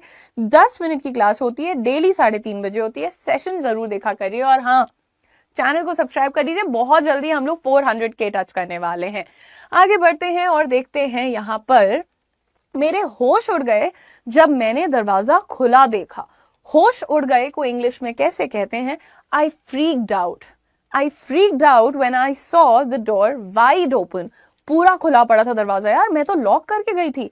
पूरा खुला पड़ा है तो वाइड ओपन, नॉर्मली खुला है तो ओपन। तो कैसे कह रहे हैं? I freaked out when I saw the door wide opened. Moving on, जैसे ही मैंने परछाई देखी मैं डर के मारे जम गई। इमेजिन करो कि रात को 12 बजे तुम अपने रूम से निकल के वॉशरूम अगर कहीं अलग है वहां जा रहे हो और तुम्हें अचानक से अपने पीछे परछाई दिखे, ओह गॉड, खुद यही डर लग गया मुझे तो। एनीवे क्या होता है भाई, हम लोग जड़ हो जाते हैं, जम जाते हैं। तो in English we say as soon as I saw the shadow I froze with fear. जैसे मैंने परछाई को देखा, as soon as I saw the shadow I froze with fear. Moving on everyone, भूत की बात सुनकर मेरे शरीर में सिहरन दौड़ गई। होता नहीं, गूज़बम्स आ जाते हैं ना, बिल्कुल से लगता है ओ माय गॉड क्या सुन लिया। ऐसे अचानक से सोचो कोई डरावनी बात तो पूरे से गिनगिनाहट सी होती है। सो उसको इंग्लिश में कहते हैं, it's a nice phrase by the way everyone, the ghost story sent shivers down my spine. तो कभी हम कोई बहुत ही दर्दनाक, कोई डरावनी, कोई घबरा देने वाली बात सुनते हैं तो उस वक्त ऐसे फील होता है ना जैसे ऊपर से नीचे करंट दौड़ गया। उसी को कहते हैं that something sent shivers down my spine. Moving on everyone, वो अचानक सामने आया और मेरी जान ही निकल गई। अब सोचो तुमने दरवाजा खोला, कोई नहीं दिख रहा, अचानक से कूद के तुम्हारा भाई सामने आ जाता है। तो ये सब लोग शैतानी में करते बट सामने वाला बंदा डर जाता है। तो यहाँ पर हम कहते हैं अचानक से सामने आने को कहते हैं ही पॉप्ड अप सडनली। ऐसे उछल कर सामने आया कोई। So he popped up suddenly and I nearly jumped out of my skin. कहते हैं ना भाई, प्राण ही निकल चुके थे मेरे। तो क्या कह रहे हैं? आई नियरली मतलब करीब करीब, I nearly jumped out of my skin. Moving on everyone, डर की वजह से मेरी हालत खराब हो गई थी। भाई तुम क्या बात कर रहे हो? तो जब कभी तुम्हें कोई डराता है तो फिर तुम कहते हो ना ऐसे मत किया करो, डर की वजह से मेरी हालत खराब हो गई। अंग्रेजी में I was scared out of my wits. कहते हैं भाई दिमाग आपे से बाहर थी मैं डर के मारे। सो वही चीज है, I was scared out of my wits. I was scared out of my wits. Next time तुम्हें किसी को बोलना है मैं बहुत डर गई थी, I was scared out of my wits. You should not do this. तुम्हें ऐसा नहीं करना चाहिए। ऐसे बोलो, प्रैक्टिस करो with emotions जैसे मैं करती हूँ on camera for all of you. Next, उस घने जंगल में घुसने से मेरी रूह कांप गई। तो देखो कभी कभी चौधरी बन के पहुंच तो जाते हैं कि हाँ हमें जाना है, हमें जाना है। फिर वहां पहुंच के भाई एकदम लगता है कि नहीं यार ये तो नहीं हो पाएगा हमसे, हमें नहीं जाना। तो जब एकदम मौत आती है डर के मारे, ऐसी सिचुएशन में गहरा जंगल नहीं होता है, घना जंगल होता है ब्रो, शट अप। ठीक है, अच्छा अंग्रेजी में I was shaking in my boots entering the dark forest, the dense forest. Dark is गहरा, डेंस लिखो। ठीक है, अब वो घना जंगल है ना, खूब सारे पेड़ हैं, और जहां खूब सारे पेड़ ही सोचो होते हैं वहां तो अंधेरा भी होता है ना, लाइट कम आ रही होती है वहां पे। तो वही, अच्छा शेकिंग इन माई बूट्स, कोई भी काम करने से पहले की जो नर्वसनेस होती है उसको बोलते हैं to shake in your boots और to shake in one's boots. So I was shaking in my boots entering that dense forest. Moving on everyone, जैसे ही लाइट गई मैं बुरी तरह घबरा गया। इमेजिन करो एक बड़े से घर में तुम अकेले हो, लाइट तुमने जला रखी पर अचानक से लाइट भी चली जाए, मैं तो सोच के डर जाती हूँ। मुझे बातें नहीं करनी। When the lights went out, I totally freaked out. So बुरी तरह घबरा जाना, होश गायब हो जाना, कहते हैं freaked out। ठीक है, so when the lights went out, I totally freaked out.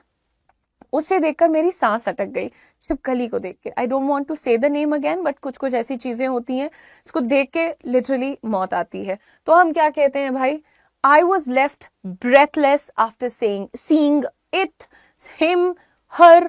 मान लो कोई राक्षस है तो तुम उसको हिम बोल रहे हो, पर कोई इंसेक्ट है, कोई चीज है, सांप है एंड ऑल दैट, तो वहां पर हम इट का यूज कर सकते हैं ना। भाई उसे देख के मेरी तो सांस ही अटक गई। तुम क्या कह रहे हैं? आई वॉज लेफ्ट ब्रेथलेस, सांस अटक जाना, to be left breathless. Breathless मत पढ़ना, ब्रेथलेस है, ध्यान से सुना करो। भयानक आवाज सुनते ही मैं घबराकर छुप गया। आप अपने घर में हो, बड़ा सा घर है, अचानक से आपको किचन की तरफ से जोर से आवाज आई कुछ, आप क्या करते हो? आप सो रहे थे, उसके पहले नींद खुली, जो पैल्पिटेशंस होती है ना, लगता है दिल फट के बाहर आ जाएगा ऐसे, है ना। तो बहुत ज्यादा जब घबरा जाता है इंसान तो फिर क्या करता है भाई, छुप जाता है कहीं जाके। वही I chickened out and hid after hearing the terrifying sound. Chicken out का मतलब एकदम डर जाना, घबरा जाना, बहुत डरपोक होना, जो कि विच इज वेरी नॉर्मल। डरावनी सिचुएशन में फालतू बहादुरी नहीं दिखानी चाहिए, ठीक है। ये हॉरर मूवीज में जो लोग करते हैं वो तो अपना मरना तय करके आते हैं ना, जहाँ कह रहे हैं वहां भूत है चुड़ैल है मत जाओ, लाइट जला के देखने जाएंगे, फिर वहीं रह जाते हैं। एनीवे, सो आई चिकन आउट, यानी मैं बहुत घबरा गया, एंड हिड और छुप गया after hearing that terrifying sound. देखो कुछ कुछ मुझे ग्रामेटिकल एरर्स दिखते रहते हैं, जैसे कि हियरिंग और सीइंग, ये ग्रामेटिकली गलत है यार, बट यहाँ पर हम थोड़े कोलोकियल सेंटेंसेस देख रहे हैं, क्योंकि ज्यादातर करके मैं घबरा गया, छुप गया, सिहरन दौड़ गई, इस तरीके से बात नहीं की जाती है। सो इडियोमैटिक एक्सप्रेशंस हैं कुछ कुछ, वहां पर इस तरीके के वर्ड्स को लिखना अलाउड हो जाता है। मूविंग ऑन गाइज, नेक्स्ट देखते हैं। डर के मारे मेरी सिट्टी पिट्टी गुम हो गई। सिट्टी पिट्टी गुम होने का क्या मतलब होता है, बहुत ज्यादा डर जाना। I was so frightened I lost my bearings, होश गायब हो जाना, खुद को संभाल ना पाना। सो in that case we say I was so frightened I lost my bearings. Moving on, याद कर लेना ये फ्रेज, ठीक है। मैं डर के मारे दरवाजे के पास ही जड़ हो गया। अब ये तो मेरे साथ हो चुका है लिटरली, मतलब जैसे हमें दरवाजे से मुझे बाहर जाना है और दरवाजे पर ही छिपकली बैठी हुई है, तो मैं पता नहीं क्या होता है, जैसे अभी मैं बात कर रही हूँ उसके बारे में, इट्स नॉर्मल, बट जब मैं सामने देख लेती हूँ या मैं देखती हूँ कि वो क्रॉल करके जा रही है एंड ऑल ऑफ दैट, तो मुझे लगता है कि मैं भूल जाती हूँ कि मैं चल सकती हूँ, मैं भाग सकती हूँ, मैं इसके ऊपर दवा डाल सकती हूँ, मैं सब भूल जाती हूँ। मुझे ऐसा लगता है कि वो उड़ उड़ के मुझे मार देगी, मर जाऊंगी मैं, कुछ ऐसा होता है। और ये मेरा सिचुएशन है, अलग अलग लोगों के साथ अलग अलग एक्सपीरियंस होता है। तो जब डर जाते हैं ना, तो कई बार हम लोग ऐसे जड़ हो जाते हैं। अंग्रेजी में उसी को कहते हैं I clammed up by the door out of fear. Clammed up यानी कि ऐसे जोर से पकड़ के खड़े हो जाना, मतलब बिल्कुल जड़ हो जाना। आई फ्रोज भी बोल सकते हो आप। I froze by the door out of fear, दरवाजे के करीब ही मैं बिल्कुल डर के मारे जड़ हो गया। और क्लैम्ड अप भी बोल सकते हो आप। जैसे ही वो चीखा, मेरा दिल मुंह को आ गया। तो अचानक से तुम ऐसे शांति से पढ़ाई कर रहे हो, बगल में कोई चिल्लाए, कितने भी तुम बहादुर हो, लेकिन फिर भी अचानक से चीखने की आवाज से क्या होता है, आप भी घबरा जाते हो ना, वही पैल्पिटेशंस, धक धक धक धक, तो उसी को कहते हैं दिल मुंह को आ जाना। The moment he screamed my heart was in my mouth. कहते नहीं, अभी जैसे मैंने बोला था सीना फट के दिल बाहर आ जाना, उसी को अंग्रेजी में क्या कहा जा रहा है, my heart was in my mouth. Moving on to the next phrase, मैं डर के मारे पीछे हट गया। सो पीछे हट जाने के लिए हम बैक ऑफ का यूज करते हैं, I backed off in fear. I backed off in fear. Moving on, भूत बंगले में कदम रखते ही मेरे होश उड़ गए। ये लास्ट सेंटेंस है और इसी का करेक्ट आंसर आपको मुझे कमेंट सेक्शन में देना, और कोशिश करिएगा कि अब सब लोग सही आंसर देंगे। वैसे एफर्ट बहुत अच्छा था और किसी भी बच्चे ने चीटिंग नहीं की, so very proud of all of you, but कोशिश करते रहो। इसमें हमने अभी तक बाकी जितनी भी इमोशंस कवर किए हैं वो सबकी क्लासेस, सबके वीडियोस आपके इसी यूट्यूब चैनल पर रखे हुए हैं, तो आप उन्हें जरूर देख लीजिएगा। मुश्किल से 10 या 15 मिनट का सेशन होता है और आपको एक पूरा, आप कह सकते हैं बहुत ही सीक्वेंशियल मैनर में सारे सेंटेंसेस मिल जाएंगे। तो आप अगर चाहिए तो उनके नोट्स बना लीजिए, या फिर आप वीडियो को रिवाइज करने के लिए कभी कभी देखा कीजिए, and try to slowly incorporate these sentences while you're expressing your emotions, like in your daily conversations, incorporate these sentences as well. Now moving on to this emotion, but before that I want to inform already everyone that from tomorrow we are starting another series which is going to be dedicated to grammar. So in 7 days, all that is important for spoken English, वो topics grammar के जो कि important है, all those topics that are important for spoken English, we're going to cover those one by one in 7 days. So please don't forget to subscribe to this channel and start from the very first session. 7 days का grammar series रहेगा, तो आप day 1 से ही regularly 3:30 पर S English पर आ जाया कीजिए। At the same time, very good to all those who participated in the homework question and commented their answers, and yes Ashi, you did try very well, so you've improved your error as well. Thank you so much to others. And now moving on, let's take a look at some of the sentences. अगर हमें कोई चीज बहुत, जैसे कोई जगह बहुत पसंद आ गई, या कोई किताब बहुत पसंद आ गई, कोई मूवी, कोई इंसान हमें बहुत पसंद है, तो उस चीज के प्रति अपने प्यार को, लव को, how do we express, today we are going to learn that. जैसे पहला एग्जाम्पल देखिए, मैं इस गाने को बार बार सुनना पसंद करती हूँ। अब ये क्या दिखाता है कि मुझे वो गाना बहुत पसंद है, और बहुत पसंद is equal to love, correct. So यहाँ पर हम एक फ्रेज यूज करते हैं, to be hooked to something. So I am totally hooked on this song, यानी भाई मजा आ गया मुझे इस गाने पे, और मैं आजकल रोज लगातार ये गाना सुन रही हूँ। तो कभी कभी होता नहीं, हम एक लूप पे गाना बजा देते हैं अपनी गाड़ी में या जिम में, लगातार सुनते रहते हैं, तो वही यहाँ पर हम बोल रहे हैं। नेक्स्ट इज, वो शहर मेरे दिल के बहुत करीब है। जब भी मैं आप लोगों से शहरों की बात करती हूँ, मैं पर्टिकुलरली शिमला की बात करती हूँ, मैं कहती हूँ it is very close to my heart. मुझे लगता है कि मेरा अपना घर तो यूपी में है, बट अगर उसके अलावा कोई जगह है जो जिससे मैं शायद कनेक्ट करती हूँ, भले 1 घंटे के लिए ही जाऊं। और अब तो मुझे जाने में भी गिल्ट होता है, क्योंकि लोग ऐसी दशा कर देते हैं इतनी सुंदर जगहों की। तो मुझे लगता है यार चल ठीक है, लाखों लोग रोज जा रहे हैं वहां, मैं एक नहीं जाऊंगी तो शायद थोड़ी पोल्यूशन कम हो जाए, थोड़ी शोर कम हो जाए, है ना। तो एनीवे, उस सब के अलावा अगर मुझे कहना है कि शिमला मेरे दिल के बहुत करीब है, तो Shimla is really close to my heart. अब मैंने बोला really close to my heart, but a lot of people say really close to my heart, really नहीं होता है, दैट्स रियली। सो थोड़ा सा जेंटल करो आप, री बड़ी की मात्रा नहीं, रियली, रियली बोलो। फिर आप जल्दी बोलोगे तो that becomes really. So it is really, really, वो धीरे धीरे करके आती है वो फ्लुएंसी, ठीक है। नेक्स्ट देखते हैं, मैं उस किताब में पूरी तरह खो गई थी। जब मैंने, एक्चुअली मेरी पहली किताब कौन सी थी तो ये तो मुझे याद नहीं है, कुछ आई थिंक कुछ ऐसे मिस्ट्री टाइप की थी, बच्चों की किताब, एक सीरीज आती थी कुछ, उसमें था, लाइब्रेरी से उठा के हमने पढ़ी थी। बट अगर मैं बात करूं द काइट रनर की, तो वो एक ऐसी किताब थी जिसको पढ़ते पढ़ते मुझे लग रहा था कि भगवान, मतलब मम्मी अगर आवाज भी, तो गर्मी की छुट्टियों में पढ़ी थी हमने, मम्मी आवाज देती थी तो मन नहीं करता था कि किताब रख के जाए ना, बस मौका ढूंढ रहे होते थे कितनी जल्दी किताब वापस मिल जाए। तो किसी किताब में, किसी मूवी में, किसी की बातों में आप पूरी तरह जब खो जाते हैं, यानी आप बहुत इंजॉय कर रहे हैं। I was completely wrapped up in that book, I was completely wrapped up in that series. तो उस चीज में हम बिल्कुल खो गए थे, उसने बहुत ज्यादा हमें मंत्रमुग्ध कर दिया था, एटसेट्रा। नेक्स्ट देखते हैं, इट सेज, उसकी मुस्कान मेरा दिल जीत लेती है। तो अगर मैं बात करूं तो मेरे छोटे छोटे भतीजे हैं, तो जब वो स्माइल करते हैं या प्यार से बुलाते हैं, तो ऐसा लगता है ना कि एकदम अंदर से आत्मा खुश हो गई है हमारी। तो ये जो आत्मा आपकी खुश हो रही होती है, उसे हम कहते हैं समथिंग वन मी ओवर, कि किसी के कुछ करने से हम बिल्कुल खुश हो जाते हैं एकदम। So that's when we say her smile totally wins me over, और his voice totally wins me over, his face just wins me over. कुछ लोगों की बस शक्ल देख के ही लगता है कि ब्रो यार दुनिया सब ठीक है ना। नेक्स्ट देखते हैं, मुझे पुराने गाने सुनना बहुत पसंद है, तो I love listening to old songs. That's a simpler way of saying the same thing. I am really into something, किसी चीज को हम जब बहुत ज्यादा पसंद करते हैं या उस कैटेगरी को हम बहुत एंजॉय करते हैं, तो हम बोलते हैं I am really into old songs, या I am really into something. तो इस चीज में हमें बहुत मजा आता है। साथ में प्रैक्टिस किया करिए। मेरे पालतू कुत्ते से मेरा गहरा लगाव है। जिन लोगों के घर में कोई भी पेट है, मतलब देखो डॉग्स वाला जो सिस्टम है ना, वो अभी भी बहुत सारे लोग उसका बहुत विरोध करते हैं तो जानवर ही, तो ऑफ कोर्स वो भी काट पीट लेते हैं लोगों को। जिस तरीके का मौसम है, लोगों की हरकतें हैं, पत्थर मारेंगे खुद काटने आएगा तो कुत्ता बदनाम हो जाएगा, तो ऐसे। और कभी कभी पागल भी हो जाते हैं कुत्ते, तो बेवजह ही काट लेते हैं। लेकिन अगर हम बात करें गाय की, तो गाय से सीधा एनिमल तो मैंने देखा ही नहीं है। वो शांति में रहेगी, धूप, कड़ी धूप पड़ रही है, उसको लोग वहीं बांध के छोड़ देते, वो वहीं खड़ी रहेगी, उसका सर नीचे हो जाएगा, वो शायद बेहोश होके गिर जाएगी, पर बहुत कम संभावना होती है कि एक गाय किसी को नुकसान पहुंचाए ना, जब बिल्कुल बौरा जाते हैं लोग गर्मी में।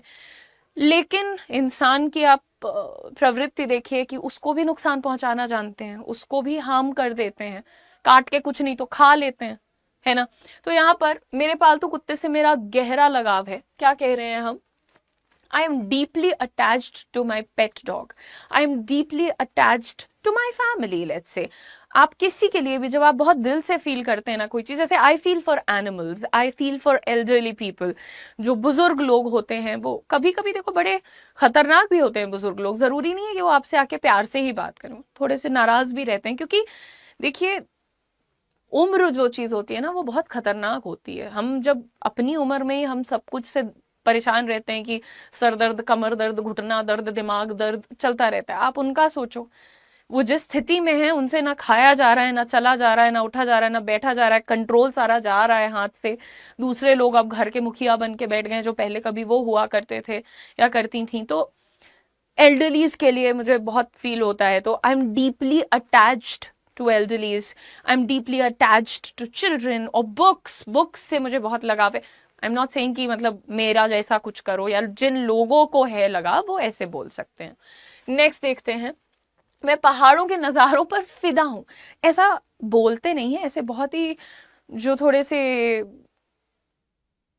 कवि टाइप के लोग होते हैं वो इस तरीके से बात करते हैं कि फलाना जगह पे हम फिदा हैं या वट एवर। तो वहां पर हम क्या अंग्रेजी में कैसे बोल सकते हैं, हम head over heels for the mountain views. जी हाँ, माउंटेन्स की बात अगर हम करें तो I am head over heels for the mountains itself, I mean themselves. तो पहाड़ कोई बोल देता है ना, चलोगे घूमने, चलोगे, हाँ, तुरंत तुरंत चलो, बाकी कुछ भी हो रहा है एक तरफ, यहाँ जाने के लिए हम तैयार खड़े रहते हैं। वो फिल्म मेरे दिल को छू गई। आपने कोई किसी की बात सुनी, वो आपको बिल्कुल दिल तक लग गई, मतलब लग गई in the sense that it really impacted you. कोई मैसेज आप तक बहुत गहराई से पहुंचा है, किसी की बात पहुंची है, किसी कोई मूवी पहुंची है, किसी इंसान का कोई जेस्चर, कोई काम उन्होंने किया और वो आपको लगा कि oh my God what a beautiful effort और एक्ट। तो वहां पर हम अंग्रेजी में कहते हैं that movie really touched my heart. Okay, अच्छा, एक और तरीका होता है कि जब हम बड़े इमोशनल तरीके से इन्फ्लुएंस या इम्पैक्टेड महसूस करते हैं ना, तो हम कहते हैं moved. I was really moved by his act of kindness, कि उसने वो जो दया का काम किया था उससे ना मैं बहुत भावुक हो गई थी, भावनाएं मेरी जाग गई थी। सो moved by something. Now next देखते हैं, उसकी बातें हमेशा मुझे बहुत अच्छी लगती हैं।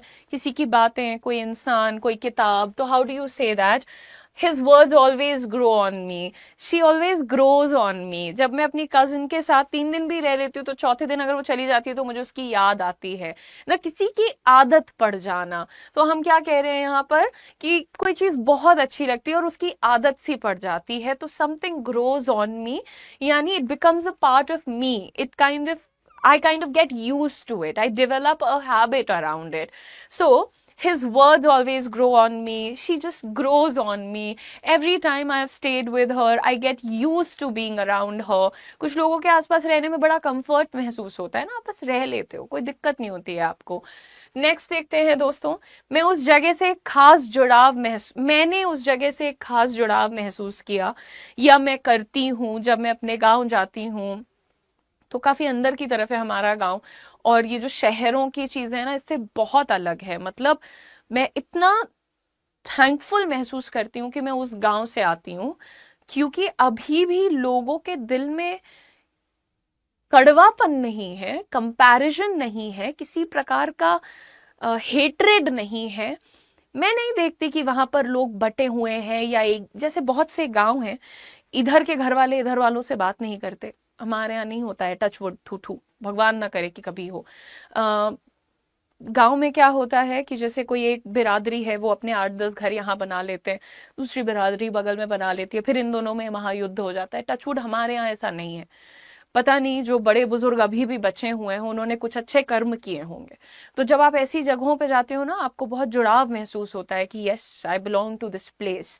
इसीलिए मेरे मन में कभी नहीं आता कि मैं किसी को किसी की जाति, किसी के धर्म, किसी के जेंडर के आधार पर किसी से नफरत करूं या लड़ूं, झगड़ूं, एटसेट्रा, क्योंकि मेरी रूट्स वैसी नहीं है। तो मैं वहां से एक कनेक्शन, एक जुड़ाव महसूस करती हूँ। तो how will I say that, I felt a special bond with that place. I every time feel a very special bond with my village. है ना, आपकी जो अपब्रिंगिंग होती है, आपके जो रूट्स होते हैं, उनका आपके प्रेजेंट पे हमेशा इम्पैक्ट रहेगा। आप चाहे वहां जाना छोड़ दीजिए, आप चाहे वहां जाने के लिए नाक सिकोड़िए, बट कल्चर का, रूट्स का प्रभाव हमेशा होता है दोस्तों। नेक्स्ट देखते हैं। यार एक बार ना सब लोग पहले लाइक और शेयर कर दिया करो। मैं कमेंट्स पे बहुत ज़्यादा ध्यान देती नहीं हूँ, बिकॉज मुझे लगता है कि बाद में जो बच्चे रिकॉर्डिंग देखते हैं उनके लिए डिस्ट्रैक्टिंग होता है। बट आप लोग थोड़ा सा लाइक शेयर सब्सक्राइब कर लिया करिए। कल से नई सीरीज आपकी शुरू हो रही है, तो उसके लिए भी थोड़ा टाइमली आ जाइएगा। 15 मिनट का आपका मैं टाइम लेती हूँ, ऐसा भी नहीं कि बहुत टाइम ले लेती हूँ। तो एक बार लाइक शेयर और सब्सक्राइब वाला जरा सा काम कर लीजिए। उसके साथ वक्त बिताना मुझे बहुत पसंद है। तो लेट्स से अपने कजिन्स के साथ, अपने भाई बहनों के साथ, अपनी फैमिली के साथ, अपने दोस्तों के साथ वक्त बिताना हमें बहुत पसंद होता है। तो हम कैसे बोलते हैं, आई love hanging out with him, I love hanging out with my family, I love hanging out with my students. मैं जब भी अपने स्टूडेंट्स से कभी भी मुझे मौका मिला है मिलने का, उनके साथ 10 मिनट 1 घंटे बैठने का, उनकी बातें सुनने का, अपनी बातें साझा करने का, तो वो सारी, तुम लोग सोचते होगे कि एक सेमिनार से दूसरे सेमिनार में चली गई तो भूल गई, होता ही नहीं है। मैं किसी बहुत छोटे छोटे शहर में जाती हूँ जहाँ शायद 100 बच्चे आते हैं, कभी बहुत बड़े शहर में चले जाते हैं जहाँ 5,000 का हॉल भर जाता है। तो ऐसा नहीं है, जितने बच्चों से हम मिलते हैं ना, हो सकता है 1-on-1 फेस टू फेस नहीं मिलते हैं, बट हाँ वो एक फीलिंग, वो एक वाइब अंदर रह जाती है। So I love hanging out with my students and I really pray to God कि मुझे और चांस मिले। ये ऑनलाइन का एक थोड़ा सा ये भी रहता है कि हम कभी, वही बच्चे जो बाद में हमें मैसेज करके कहते हैं ना कि आपसे 2 साल पहले पढ़े थे, सिलेक्शन हो गया, एटसेट्रा एटसेट्रा, वही बच्चे हम कभी मिल नहीं पाते उनसे, हम उनको नहीं बता पाते कि जो हमारे अंदर एक पर्पस है, या जो हम फील करते हैं कि यार जिंदगी थोड़ी वर्थ वाइल है, हम कुछ अच्छा कर रहे हैं, उसका पूरा श्रेय उनको जाता है। क्योंकि वो हमारे कहने पे 8 घंटे 10 घंटे मेहनत करते हैं, वो हमारे कहने पे बुरी चीजों से दूर रहते हैं, सही चीजों में दिमाग लगाते हैं, वो परेशान होते हैं तो हमारी बातें सुन लेते हैं। तो ये वो करते हैं, ये उनका बड़प्पन है, ये मेरा बड़प्पन नहीं है। तो इसलिए मुझे मेरे स्टूडेंट्स बहुत पसंद है ना। मैं अपने पुराने कॉलेज के लिए बहुत भावुक हूँ। अभी पता नहीं आप लोग का, ज्यादा लोग का तो हो गया होगा कॉलेज पूरा, बट कॉलेज डेज जो है ना बड़े गोल्डन होते हैं। दे बहुत ही beautiful part of your memories they eventually become. And specially if I talk about Delhi university north campus, तो नॉर्थ कैंपस में जो लोग रह लेते हैं ना, उनकी एक अलग दुनिया हो जाती है। मैं मिरांडा हाउस से पढ़ी हुई हूँ, तो अब वहाँ पे अपने, अब एग्जैक्टली नंबर नहीं याद आ रहा है ऐसे, बट हाँ 8-9 कॉलेजेस का एक पूरा ग्रुप है, एक एरिया में फैला हुआ है। वहाँ की सुबह कब हो जाती है, रात कब हो जाती है, पता नहीं चलता है। चलता फिरता सा इलाका है, अलग वहाँ के लोग हैं, अलग वहाँ का वाइब है। तो जब मैंने छोड़ा था, मतलब पढ़ाई पूरी हुई, तो वहाँ का वो माहौल मैं भूल नहीं पाई कभी। एंड हमारे कॉलेज को रेड ब्रिक नेस्ट कहा जाता है, गर्ल्स कॉलेज है वो। तो वहाँ पे बड़ा वैसा माहौल रहता है ना कि बच्चियां आ रही हैं, सारी प्रोटेक्टिव रहते हैं, थोड़ा सा, बहुत सारी गलतियां भी करते हैं बच्चे एक सर्टेन एज में, उसको लेके भी थोड़ा डिसिप्लिन वाला ज्यादा रहता है। लेकिन वो आप बहुत मिस करते हो निकलने के बाद, एक वो पूरा सेफ जोन आपका ना, वो that's very something that I still get very emotional about when I think of it. तो अगर मुझसे कभी भी कोई कॉलेज के बारे में बात करता है तो I actually get very sentimental. आप देख सकते हैं, I really get sentimental about my old college. मैं अपने college, particularly the graduation thing, उसके बारे में बहुत ज़्यादा इमोशनल सेंटिमेंटल हो जाती हूँ। नेक्स्ट देखते हैं। वो मेरी जिंदगी की सबसे कीमती चीज़ है, मेरी फैमिली, राइट। सबसे कीमती चीज़ जो है वो हैंड्स डाउन, मतलब इसमें तो कोई डाउट ही नहीं है, वो मेरी फैमिली है, दैट्स ऑल। सो आप किसी को भी जब ये बताना चाहते हैं कि वो आपके लिए जिंदगी में सबसे ज्यादा महत्वपूर्ण है, तो आप इस सेंटेंस को यूज कर सकते हैं, she is the apple of my eye. ये तो एक पर्टिकुलर पर्सन की, जैसे यार एक माँ अपनी बच्ची के लिए हमेशा कहती है कि she is the apple of my I, right, वैसे ही मैं अपनी फैमिली के लिए कह रही हूँ, my family is the apple of my eye. Each family member is the apple of my eye. मेरे परिवार का हर सदस्य मेरे लिए बहुत जरूरी है ना। तो आगे देखते हैं। मैं उस शहर की वाइब्स का दीवाना हूँ। मैं कोई और एग्जांपल दूँ उसके पहले ही पता नहीं क्यों मेरे दिमाग में वाराणसी आ गया। सो रिसेंटली मेरी मॉम ने वाराणसी विजिट किया, और मुझे जब उन्होंने अपनी वहाँ की याद शेयर करी, अपना एक्सपीरियंस शेयर करा, तो मुझे लग रहा था जैसे वापस मम्मी वो अपने कॉलेज डेज वाली हो गई थी। वो शायद मम्मी की पहली सोलो ट्रिप थी, ऑफिस की तरफ से गई थी, ट्रिप नहीं थी, वो काम के लिए गई थी, बट ये है कि जब फ्री हुई तो थोड़ा सा टेम्पल घाट ये सब देख लिया उन्होंने। एंड जैसे वो एक्सप्लेन कर रही थी ना कि लोग कैसे हैं, कैसे कोई पूजा पाठ में लगा है, कोई भजन कर रहा है, कोई भाग दौड़ कर रहा है, कोई खाने को टेस्ट कर रहा है, ऑफ कोर्स वहाँ पे अलग अलग घाट हैं और कुछ घाट्स पे बहुत सुंदर अगर सीन है तो कुछ घाट पे बहुत डरावना, आपको पूरी जिंदगी याद दिला देने वाले सीन्स होते हैं, तो वो सब कुछ वो डिस्क्राइब कर रही थी। एंड देन आई रियलाइज कि एक्चुअली वाराणसी की वाइब मैच करना बड़ा टफ है, क्योंकि ये क्लब पब खोल देने वाला कल्चर, और मैं इसको क्रिटिसाइज नहीं करती हूँ, ये भी जरूरी होता है, ठीक है, वो बड़ा कॉमन हो गया एक्चुअली। अब वो लखनऊ में भी है, वो दिल्ली में भी है, वो गोवा में भी है, मुंबई में भी है, वो गुड़गांव में भी है, it is everywhere. But Varanasi जैसा बहुत चुनिंदा कुछ शहरों में होगा। अब इससे मुझे याद आया कि रथ यात्रा आने वाली है गाइस, तो रथ यात्रा का माहौल आप सोचिए, है ना, वहां की वाइब का के लोग दीवाने होते हैं उस पर्टिकुलर टाइम में। तो I am crazy about the vibe of that city. So जब भी कोई जगह का माहौल आपको बहुत पसंद आए तो आप ये वाक्य यूज कर सकते हैं। नाउ जब मैं समुद्र किनारे जाता हूं तो मेरा दिल खिल उठता है, ऐसा कोई बोलता नहीं है, हम कहते हैं मेरा दिल एकदम खुशी से भर जाता है, मुझे बहुत ज्यादा खुशी फील होती है, राइट। इसी बात को इंग्लिश में कैसे कहेंगे ये आप कमेंट करके बताइए। मुझे मालूम है कि मैंने कल भी शाउट आउट नहीं दिया, परसों भी नहीं दिया, रीजन के साथ आप लोगों को कल बताऊंगी कि क्यों शाउट आउट किसी को नहीं मिला। इसका आंसर सही दे दोगे तो